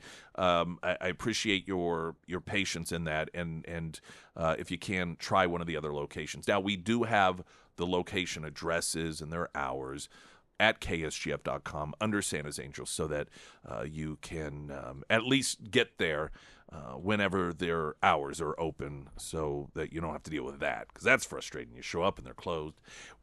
Our hours are not 9 to 5. They're 7 to noon 30, correct? For when it comes to dropping the gifts off. But that information is on your kid's tag. And if you have not participated in this before, when I'm talking about tags, each of the children, there's a paper toy soldier for boys And then for girls, it's a little angel on one side. And then you flip it over, it's the first name, the age of the child, some information like shoe size and so forth. And then a list of things that they were asked if someone was to buy you a Christmas gift, what would you like? What is your wish list? And we do that because for a lot of these kids, they've grown up in extremely abusive homes or homes of extreme neglect where their parents are so out of it oftentimes because of drug use or indifference. They don't even know what day Christmas is. And so these poor kids end up going back to school. And while other kids are talking about all the cool things they got for Christmas, sometimes these kids lie and make up stuff because they're embarrassed. And so these kids in particular with KVC Missouri are no longer in those homes, but they're not in permanent homes. They and so we ask them what they would like. So for many of them, they have for the very first time that connection to someone, even though they don't know you and they won't meet you, that somebody thought of them. And for us who have had the benefit of growing up with friends and family and caring people, it may seem not that impacting. It is easy to wonder how much of a difference can getting a gift from someone that doesn't even know you really truly make. But that is the privilege that so many of us have had. And by the way, I don't use privilege in a bad term. I think privilege is a thing that we should be grateful for. That the privilege of being surrounded by loved ones who care for us. And so we don't understand what a meaningful impact that can have. But it does. And we talked with Judy as we do in fact, are we going to have her back? Didn't we talk about having her back this week? I believe so. Let me email Okay, her. I thought that we had talked about that. Either which way, she talked just about a number of people that she runs into or that come back as adults, talking about how meaningful this was to them, what a difference it made, how much it touched them as a child, knowing that somebody cared about them. And that's why we go to the extra effort of getting that information. It doesn't mean that if you adopt one of the kids, you have to get every single item on their list. We ask that you get at least one. You can get other stuff too. A lot of people, when she was here, did I say Trudy or Judy? I think you said Judy, Okay. but her name is Trudy. Yeah, Trudy. I'm sorry. Yeah, it's Trudy. And someone had texted in, can we get them Bibles? She said, yeah, absolutely. But I do ask that at least one of the items. That way they know, oh my gosh, they actually paid attention.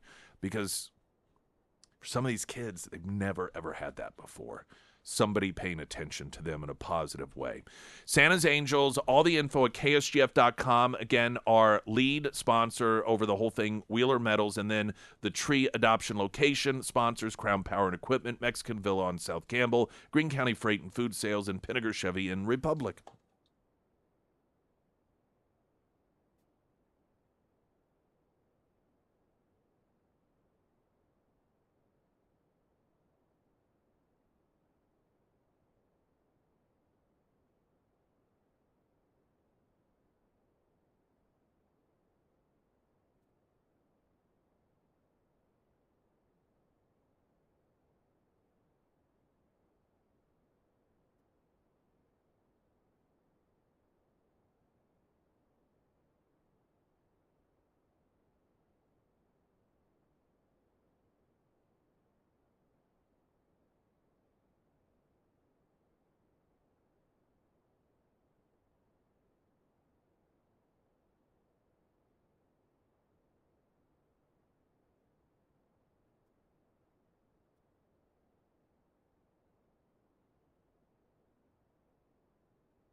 The final report from a government watchdog that was tasked with overseeing Afghanistan reconstruction efforts has declared that, quote, U.S. taxpayer-funded equipment, weapons, and facilities that the Biden administration deliberately left behind during the 2021 U.S. withdrawal have now, quote, formed the core of the Taliban security apparatus. Well, of course it did.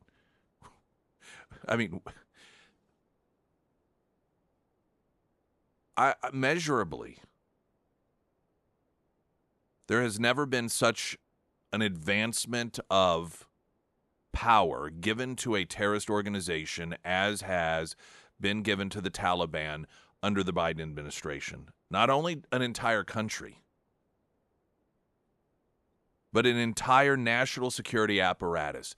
You and I paid for that, gifted to them from former President Joe Biden.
I want a great homeloan.com, don't you now? Maybe you do, maybe you don't. I mean, if you do want a home loan, you're going to want a great one. But do you want one? Is this the right time? What about those interest rates I keep hearing about? When they talk about the feds dropping an interest rate, does that translate to interest rates for home loans? It's not always that simple, and trying to wait for the right time can come back and backfire on you. How is that? Why is that? Well, there's a number of different reasons, but your best bet to getting the most information for your specific situation possible is to reach out to the characters and their team and just let them know, here's what I'm thinking about. We're kind of wanting to move out of the country, but I don't know if it's the right time. Or we were thinking about paying off our loan that we've got on our home. We only owe $22,000 left, and we came into some money. Is it a good idea to do that? It seems like a no-brainer, but there are a lot of other options that might actually be better financially for you. They're fantastic when it comes to providing you those bits of information, and then you can decide for yourself. They're not there to tell you what to do, but they're there to give you as much information as possible that you may not know, so that you can make the decision for yourself as best equipped as possible. I want a great homeloan.com. That's the site to get started, to reach out to them, any contact. And there's other information on there as well. I want a great homeloan.com. I wanted to share with you, so I think this is just great for a number of reasons. And I don't know if you saw this, Sarah, but you know that I think it was some time ago, months ago, I had asked you if you were familiar with the postings on social media from Carissa Codell over at Color 10. Because she's in the New York Post now. Did you know that? Is she really? People Magazine Wow. done an article on this. Carissa, of course, we carry news from Ozarks First. It's Color 10, Fox 49, combination of the two. And Carissa Codell is, I think she's going to start doing mornings over there with Angela Luna if she hasn't already. I believe, though, it doesn't. I don't know that I saw that on the ozarksfirst.com website. They've been posting it on Instagram. Okay, all right. So I thought that was coming, and this is, I believe, a bit of a move for her. I was familiar with seeing her because of the weekend news. I would, sometimes on a Saturday night, check out what's going on, local news if I happen to be up, like for the 10 o'clock news, and I would catch her then, and I thought she was really good. A lot of times weekend people aren't necessarily the sort that you think would be ready for the weekday. I always thought that she was in the few times that I saw her, and she has evidently been a reporter over there since I think 23 or so, and she did a lot of the social media or digital news stories and so forth. Anyhow, she is what a lot of people would describe as being curvy. In fact, the New York Post has the title, or in the title, curvy news anchor. She's also, I think it's probably fair to say universally people would see her as very, very pretty, beautiful gal, absolutely beautiful. Well, obviously, she is somebody that is in the public domain, so you can only imagine the sort of, because of, she's not because she's curvy, people are going to make sarcastic remarks. Some people are going to say things that are really mean. Some people are just going to think they're being funny and so forth. And there are a couple of ways you deal with that. Some people ignore it. Some people will sort of get on a soapbox and lecture. I've seen that, as have you, probably a number of different times, get on a soapbox and sort of lecture about body shaming and so forth. Her approach has been to take the comments and read them in a news delivery voice and then post them on her social media. And I first came across these again months ago. I had you not seen them when I first told you about them? No, I had seen them too. Okay. It must have been my wife. One day we were sitting outside on our Hunter Hardscapes outdoor living area, and I said, "Have you seen these?" She said, "No," and she just kept watching one after another. because they were just so funny. And it wasn't the comments themselves so much, but that she was reading them, and she would add her own commentary and so forth. And so the New York Post has a story: curvy news anchor trolls haters by reading viewer comments in her broadcaster voice, fee fi fo fum. And some of the, and I'll play for you some of the audio coming up here in just a moment, but some of the comments that are quoted in the New York Times piece are, "Damn girl, I want you to put a hurtin' on me like you do those midnight snacks." Another saying, "You look like you could survive a harsh winter," which I think is funny. She's 26 years old, by the way. So again, the part that is so funny isn't the comments so much, but how she reads them. And of course, this approach is one that has made her wildly popular. And I imagine that whatever, quote, explosion that had already occurred, or at least she had a very significant following on social media, enough to where it caught the attention of People Magazine, New York Post, I'm sure others now as well. I can only imagine what this is going to do to her followers. So I love this for a couple of different reasons, and I wanted to talk about that. And then also I'll play some of the audio of her reading these different headlines. And again, some of it, she's got her humorous little quips in there as well. And then, of course, you can find and follow her if you want to on Instagram is where I follow her. She kept popping up, and I rarely follow people on Instagram, but I started following her because I thought it was really humorous, and I loved the approach to dealing with these people who are out there trying to goad her into getting angry, getting upset, and instead she took a quite opposite approach. Latest news update.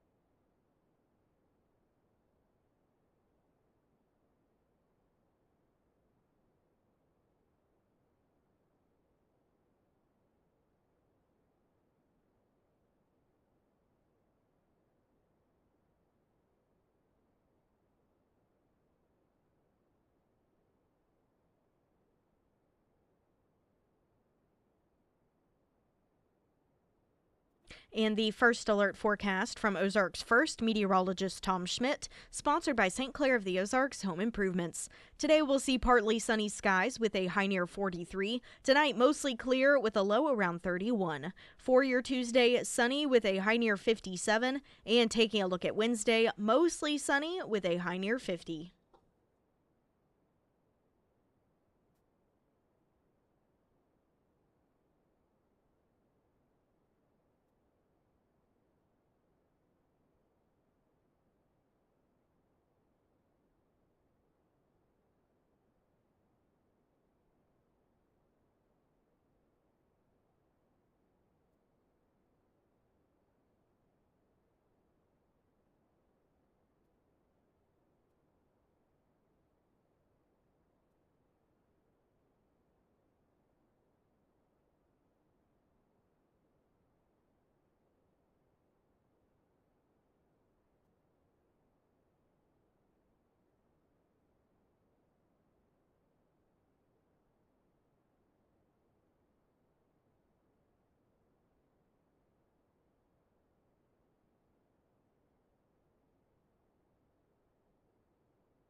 New York Post, curvy news anchor trolls haters by reading viewer comments in her broadcast voice. This is Carissa Codell. She is with, well, now Ozark's First Morning News. I don't know, did we find out if she actually started yet? Or that announcement just came that she was going to be doing mornings, which I think so. I don't know her, never communicated with her. I obviously know a number of the people over there. I say obviously because we carry their news. Well, they do news for us, and which I guess is one and the same. But I think that she's officially started okay. in the mornings. But yeah, she's not one that I know or have ever had any interaction with, but I know of her, and I've been following her on Instagram for some time because of these videos that she's done, and they've gotten a lot of attention. So I'm going to play you a montage of some of them, and the premise of this is she's 5'3", 180 pounds. So she is what one I think would, well, the title curvy. She's very, very attractive.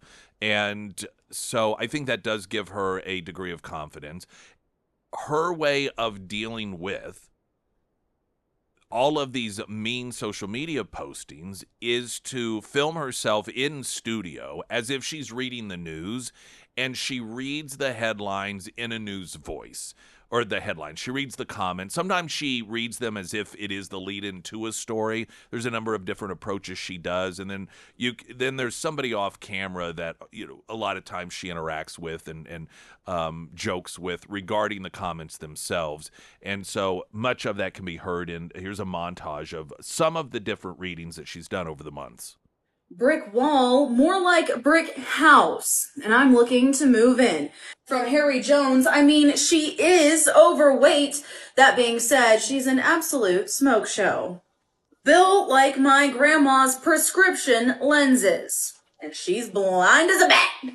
She looks like Barbie if Barbie actually ate a sandwich. I actually did have a sandwich today. I made it out of Hawaiian rolls too, so... Damn, she built like a rotisserie chicken. Do I look like a rotisserie chicken now? She's the only thing that can stop Cam Scataboo. I'm essentially a brick wall. What else can stop him? Nothing. He's actively trying to get CTE, and I'm the only one that can stop him? She got enough muffin top to start 2 bakeries, and lucky for Tony's dad, he loves muffin tops. I can't even say it. Okay, Thick Keisha, we see you. You are a little big, but kind of cute. Don't laugh! I know about 5 thick news anchors. She's 3 of them. Sources say there is enough cake for a triplets birthday party, but unfortunately for Josh, he won't be getting a slice. Sorry, Josh. My bad, man. Well, maybe next time. Probably not. Now that fills a frame. And as you guys can see from this graphic here, pig emoji. Built for breeding. Tonight at 5. Tonight at 5.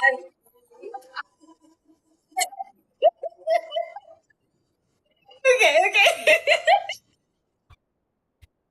Opinion, touch up the bangs, lose 15 to 20 pounds.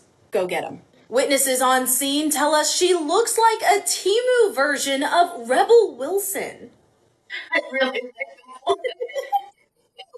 It's so stupid.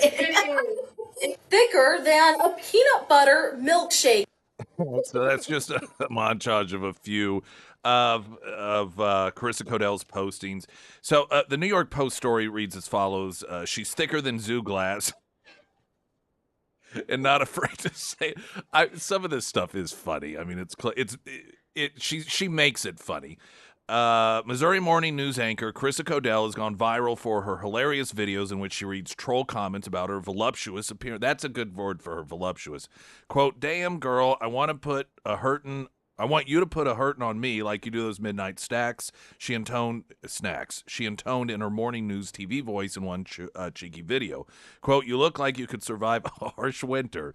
Codell, 26, who anchors Ozark's First morning news on Fox 49, read in another. The 5'3", 180-pound Codell said she started doing the videos in August, and they quickly exploded. One video posted in October has 5 million views on Instagram, where she boasts 220,000 followers. She also sports 116,400 followers on TikTok. Quote, "Sources say there's enough cake for a triplet's birthday party, but unfortunately for Josh, he won't be getting a slice," she said in one clip, turning the table on the troll. The Show Me State News anchor said she hatched the idea for the videos after she collected some especially spicy viewer comments, one saying that she is built for breeding, which makes her crack up. The hysterical reel has sparked fame across the U.S., she noted. While the comments can be brutal, Codell said she got her start in the news business at the age of 18, and she takes them all in stride. Quote, "It doesn't affect me at all. I think they're hilarious. I don't put up the extremely mean ones, but I like the insults that are creative. My family's very thick-skinned. I've never been bothered by a lot of that." Her personal fitness accomplishments: she's lost 55 pounds within the last 3 years. That has also lessened the blow of the viewers blasting her, she said. Quote, "I find it so funny, like, oh, you think I'm big now, you should have seen me back then," she said. "I know who I am, and I know what I look like," she says. Sometimes the comments take a suggestive turn, with viewers expressing their desire for the curvaceous newscaster. Fee fi fo fum, one commenter wrote, "Brick wall, more like brick house. I'm looking to move in," said another. And then another chiming in, "She's got enough muffin tops to start 2 bakeries." Some of those, of course, you heard in the montage. Initially, Codell worried that posting so many comical clips would hurt her credibility with her viewers, but her viral fame has only deepened her connection with the audience. She told the Post, "I think they see me as a more genuine person instead of just a reporter." I completely agree with that. And I wonder if it didn't help. I have no clue. Like I said, we work with them over there, but I don't know her. I've not ever communicated with her or with anyone about her.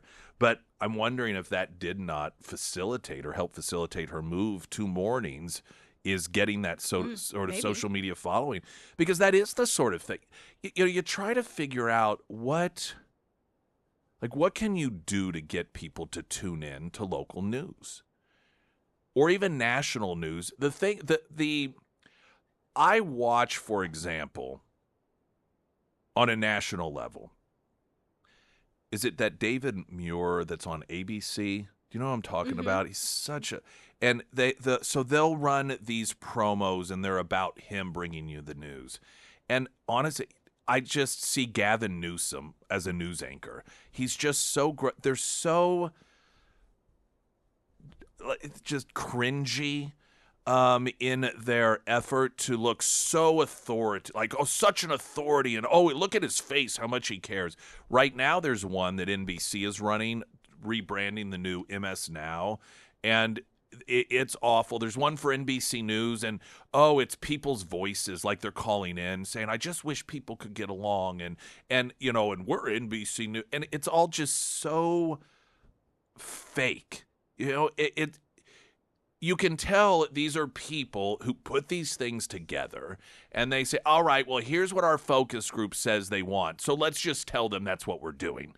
And then they have a voice person saying that, and then there's all the images of them looking serious and covering somebody in a flood that's soaking wet, and it's cliched, it's overdone. But it's at the same time, okay, what do we do? And I think when it comes to local news, it's actually easier, but people don't seem to get it that often. And you know what she did? She makes herself likable. You just make people like you without trying too hard. I don't think that was her goal. She just is a likable person, or at least that's how she comes across. I don't know her. It reminds me over in the Joplin market, and a friend of mine that I worked with years ago, he began covering news on his social media because, if I remember correctly, he felt that the local news stations were not doing it effectively. And so anytime, I guess he had a police scanner. Do you remember when we had him on the show? My friend Shannon Becker.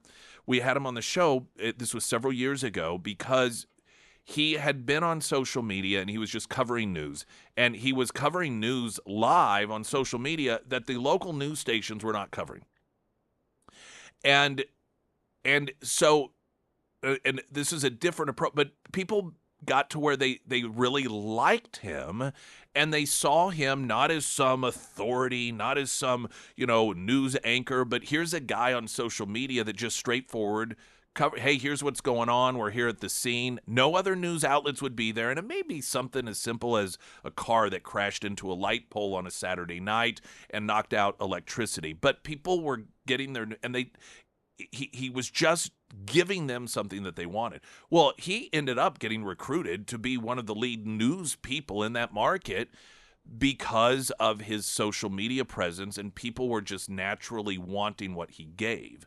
And I think that when it comes to some of the local news, I don't know, being on the news itself to some degree is like being on the radio. 30 years ago, that by itself was something cool. And so if you were a known name, or you were just seen as important because you were on the news, 30, 40 years ago, if a radio station went to some place and they were there, that alone would bring people in because, oh my gosh, we can go meet our favorite DJ. Well, that's nothing now. It's got to be about the event, not about the radio station. And I don't think that the gravitas of people in the media, whether it's radio or television news, that just doesn't impress people anymore. It's not impressive. And that means you're talking about all new territory. So what do you do to bring people in? Now, of course, there's content. Are you providing a good product? But at the same time, how do you even get them there to see it? And it's, I don't know, the double-edged sword is, on one hand, you say it's easy because you just got to be likable. But on the other hand, some people aren't likable, and you can't fake that. And the reason that Carissa Codell, I believe, is resonating and has on social media is because she's just likable. And she did something that rarely people have the ability to do. And that is laugh about things in which she is the target of the humor, sometimes not very nice humor. Because, let's be honest, there's a few approaches to this sort of thing. One, you ignore it. Two, you address it, but you address it in a shame-on-you manner.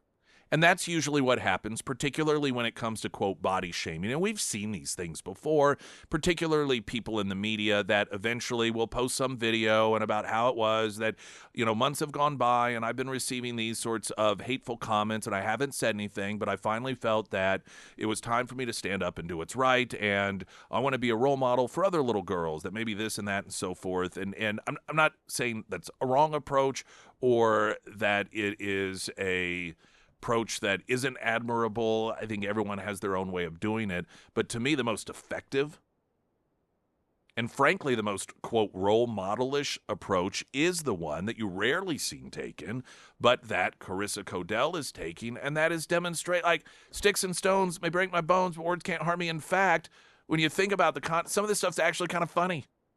And then utilizing it in order to disarm the meanness out of it. And it has come back to, I would argue, reward her in terms of social media followers, which in this day and age is important, particularly if you are a media personality. And like I said, it could very well, I don't know the inner workings over there, but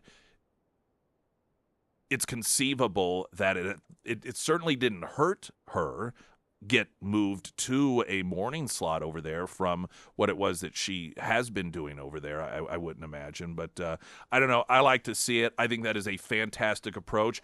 It is the approach with all the talk about, and I hate, we hold up whiners as role models. We hold up people that wear victimhood as some sort of badge.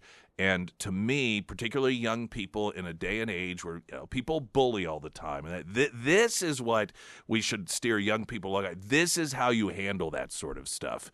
And it's also the sign of a true, strong individual, in my assessment from afar anyhow. Springfield, so anyway, you could... Carissa Codell, find her on Instagram, evidently TikTok as well, if you want to follow and watch a number of her other postings that she has, because that was just a very small sampling of what it is that she has posted. Springfield's Talk 1041. I'm Nick Reed.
Coming up, this is all just so hilariously predictable. In fact, I'm sure I predicted it.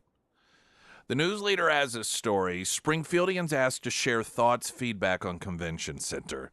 I will explain, for those of you who don't understand what is going on, what all of this is about here in just a couple of moments. Pyramid Roofing Company, talk at text line 447 KSGF. A number of you noted David Muir. Yeah, he's the tool that tried to help Kamala during the debate. So biased. Another saying he's pure cringe. Yeah, he absolutely. I just. Bleh.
Springfield's Talk 104.1, the first alert forecast from Ozarks First meteorologist Tom Schmidt, sponsored by J&S Automotive.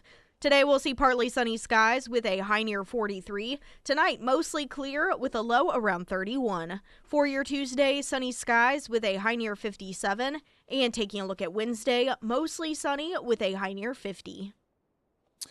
Ozarks elder law, Lori Rook, Ladies in White, they have been in the area for some time, making massive differences in people's lives. And there isn't a single one of us that at some point is not going to be impacted or affected by a death of someone, or maybe have, somebody that we care about not able to make decisions for themselves because of onset Alzheimer's or dementia, or medical decisions because they are incapacitated in some sort of accident. Well, these are all scenarios in which many people just by default believe, oh, well, it's my husband or wife or son or daughter. If it is somebody over the age of 18, you do not have legal authority over them in these scenarios unless you have it written legally taken care of. Now, people believe that, but we're married or I'm next of kin. That's really meaningless. A hospital can defer to you when it comes to some of those life-changing decisions, life-saving, life-altering, but they don't have to. If there's no real legal, locked in paper, in writing, signed, sealed, delivered, paperwork that certifies all of this. And that's what Ozarks Elder Law does. How do you get started? Visit ozarkselderlaw.com. There are 10 area locations. Reach out to them, set up a consultation. That is a courtesy to you. So you can just lay it all out. Be like, I've not done anything. Or maybe, well, we did a will like 10 years ago, or we did one online. Is that enough? And you think, well, it's going to cost me to find out. No, it doesn't. Courtesy, they take, that is a courtesy to you. And then once they determine in the conversation with you, here's what you need to have done, they will also say, and this will be the cost to do it. And then you decide if you want to move forward. One cost. ozarkselderlaw.com, also under Nick's endorsements at KSGF.com.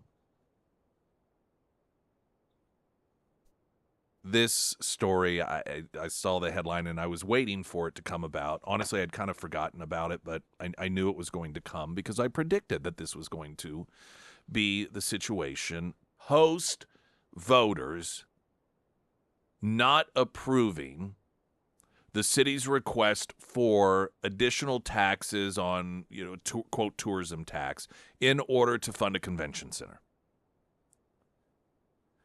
The news leader story, Springfieldians asked to share thoughts, feedback on convention center.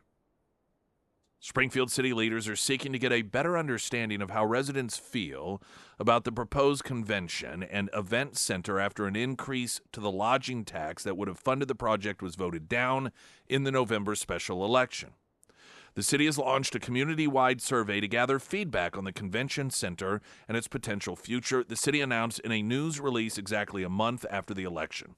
The survey hopes to give city leaders a better understanding of the community's priorities, concerns, and perspective of the proposed 125,000 square foot convention center in downtown Springfield following the November election. Now, before I continue reading the story here, let me explain what this is and what it is not.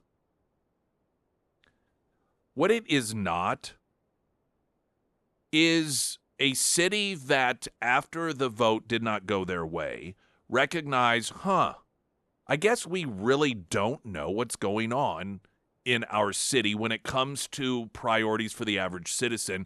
That's something we might want to figure out.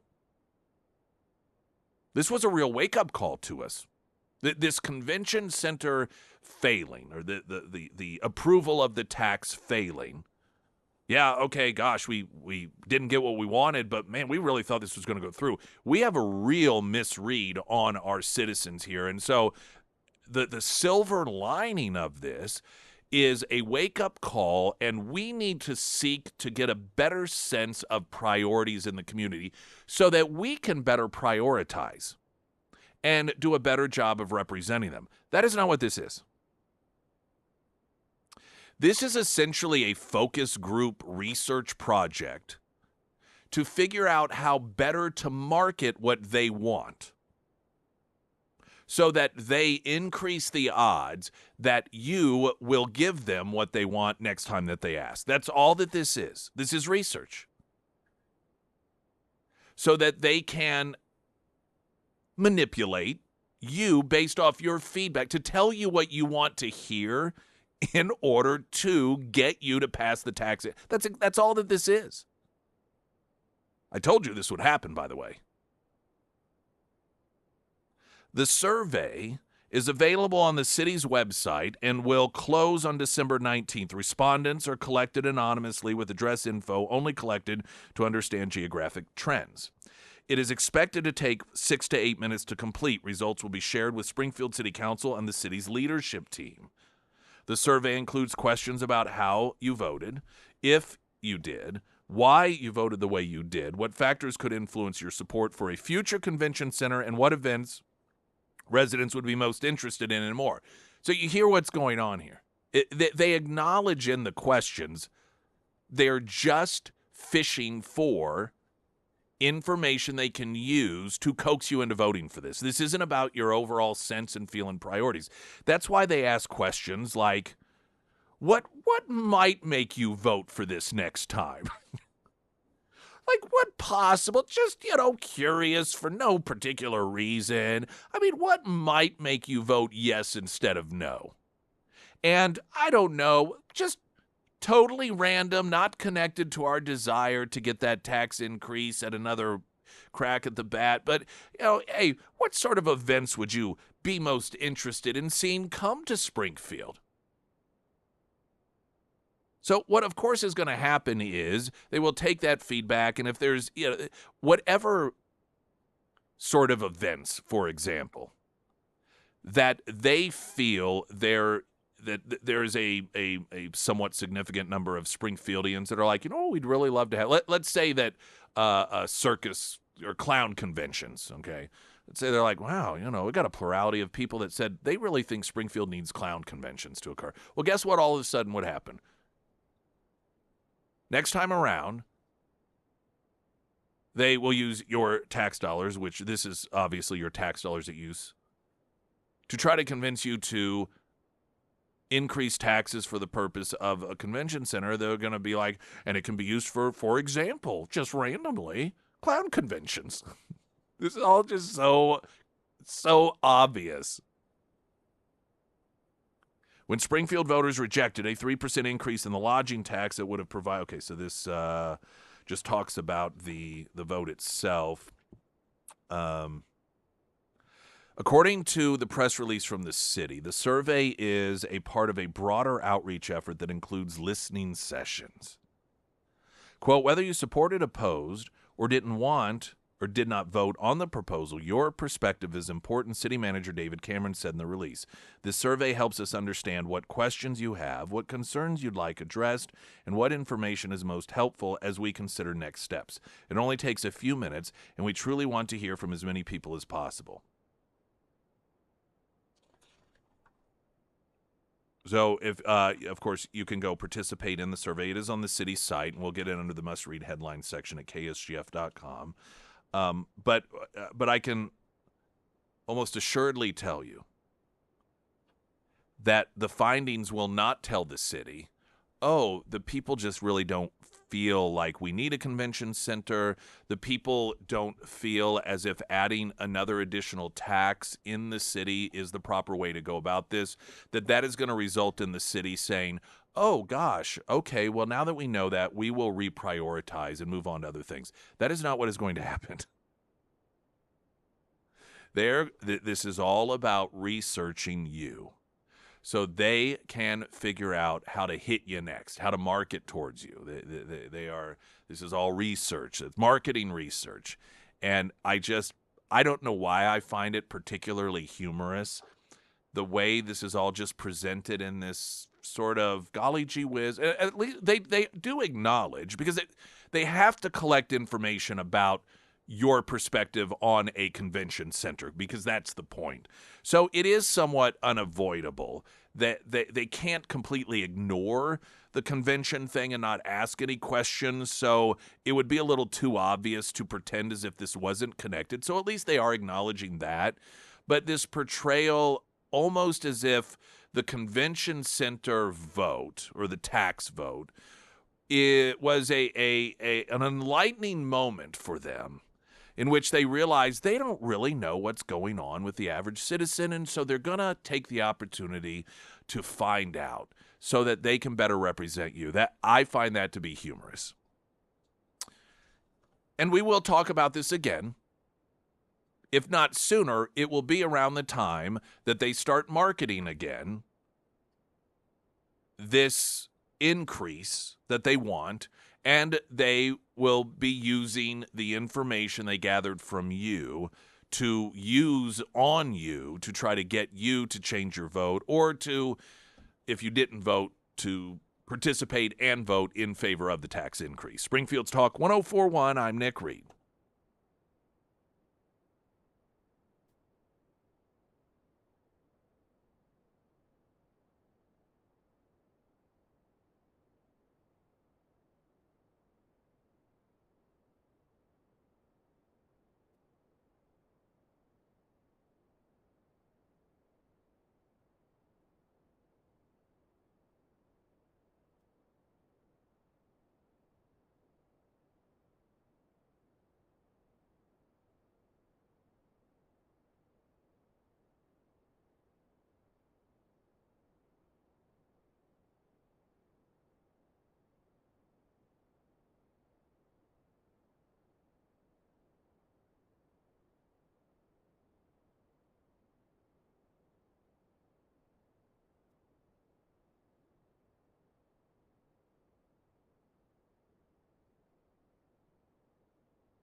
Sarah Myers, everyone. Thank you, Foreman Mechanical Heating and Air. You know, fall, it's trying to stick around over the next couple of days, but the real cold weather, it will soon creep in. So if you are experiencing issues with your heat, maybe it's making an odd noise every time it kicks on, or it just feels a little colder than normal and you feel like your heat isn't keeping up, now is the time to address those issues before the super duper cold sets in. And my go-to HVAC guy is Russell over at Foreman Mechanical Heating and Air. They do residential and commercial, and they tackle everything from just simple service repairs, inspections, maintenance, and energy efficient unit installs. So if it is time to have the Foreman team out to your home, reach out to Russell today. You can find all of the contact information for Foreman Mechanical Heating and Air under the Sarah's Endorsements tab at ksgf.com.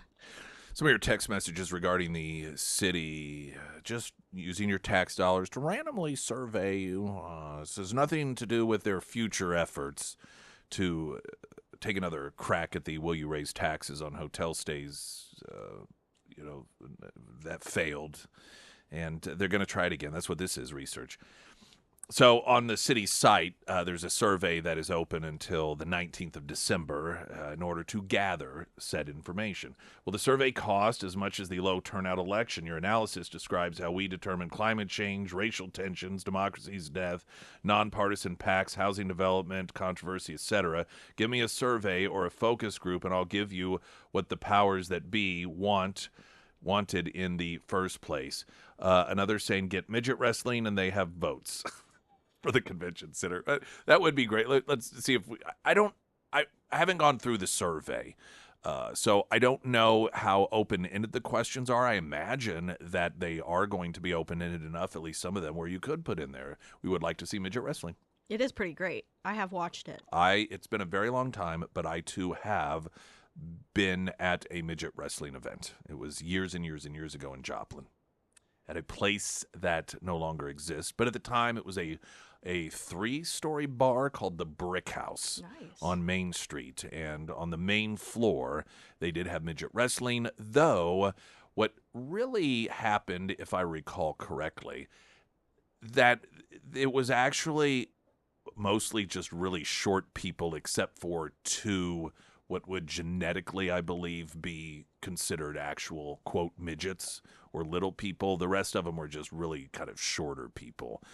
So apparently, well, they were posers, is what they were. They were appropriating midgetry for the purposes of wrestling there. But, yeah, there was a period of time where, quote, midget bowling was a thing.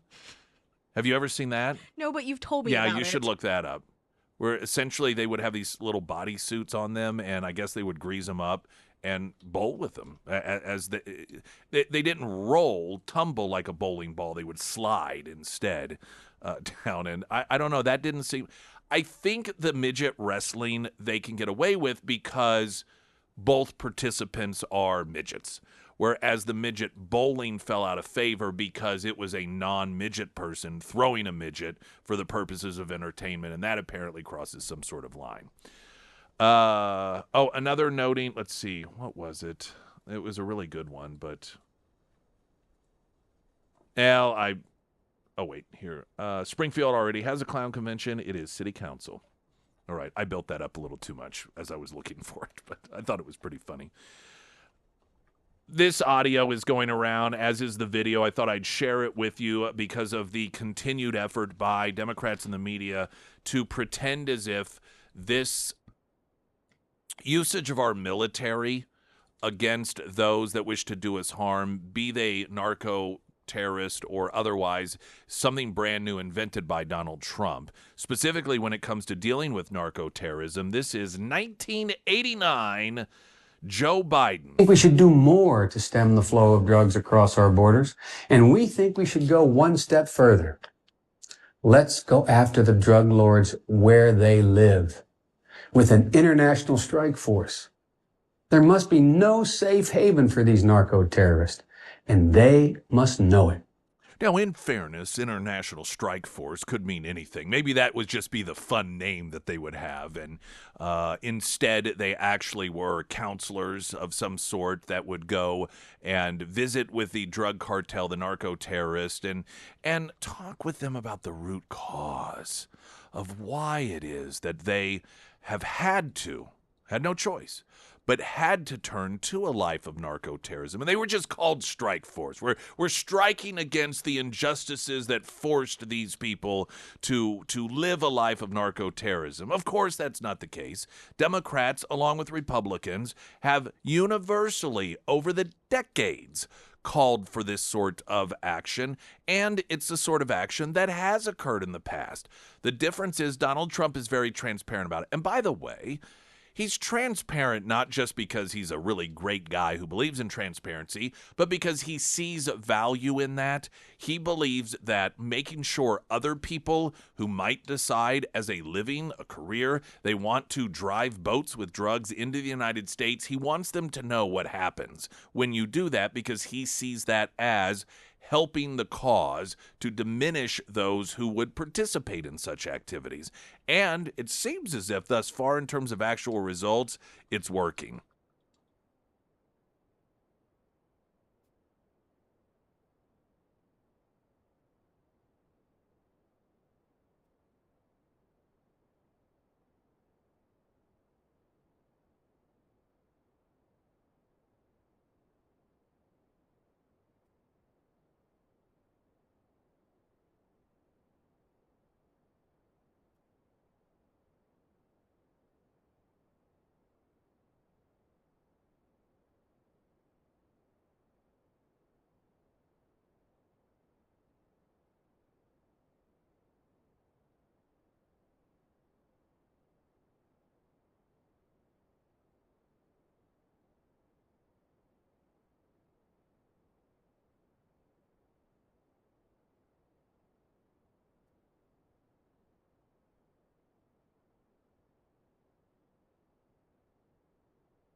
Pantone, Pantone. It is a color institute. This is an institution very important in the world of art and like painting, and you go, guys and girls are very different in this capacity, but you go to a store that is a paint store or a store that sells paint. They have all the little swatches, and your wife makes you go along, or your homosexual partner, and makes you go along because we're going to paint a room and I need your help picking out the paint. And so like, oh, which of these do you like? Like, they're all blue. Like, no, they're not. This is baby's breath. This is Twilight Toot. This is, cotton candy. And they're like, they all look exactly the same to me, particularly when it comes to whites and blacks and some of those colors. You're just like, not people, but the colors. And you're like, these all look exactly alike. How on earth can you even tell a difference? Well, Pantone is the institute that really focuses on these colors, and every year they have a color of the year that I suppose is, as I understand it, supposed to be sort of somehow connected to the leading trends of color palettes and so forth. And they made their announcement on Thursday. The color of the year for 2026 is Cloud Dancer. And this is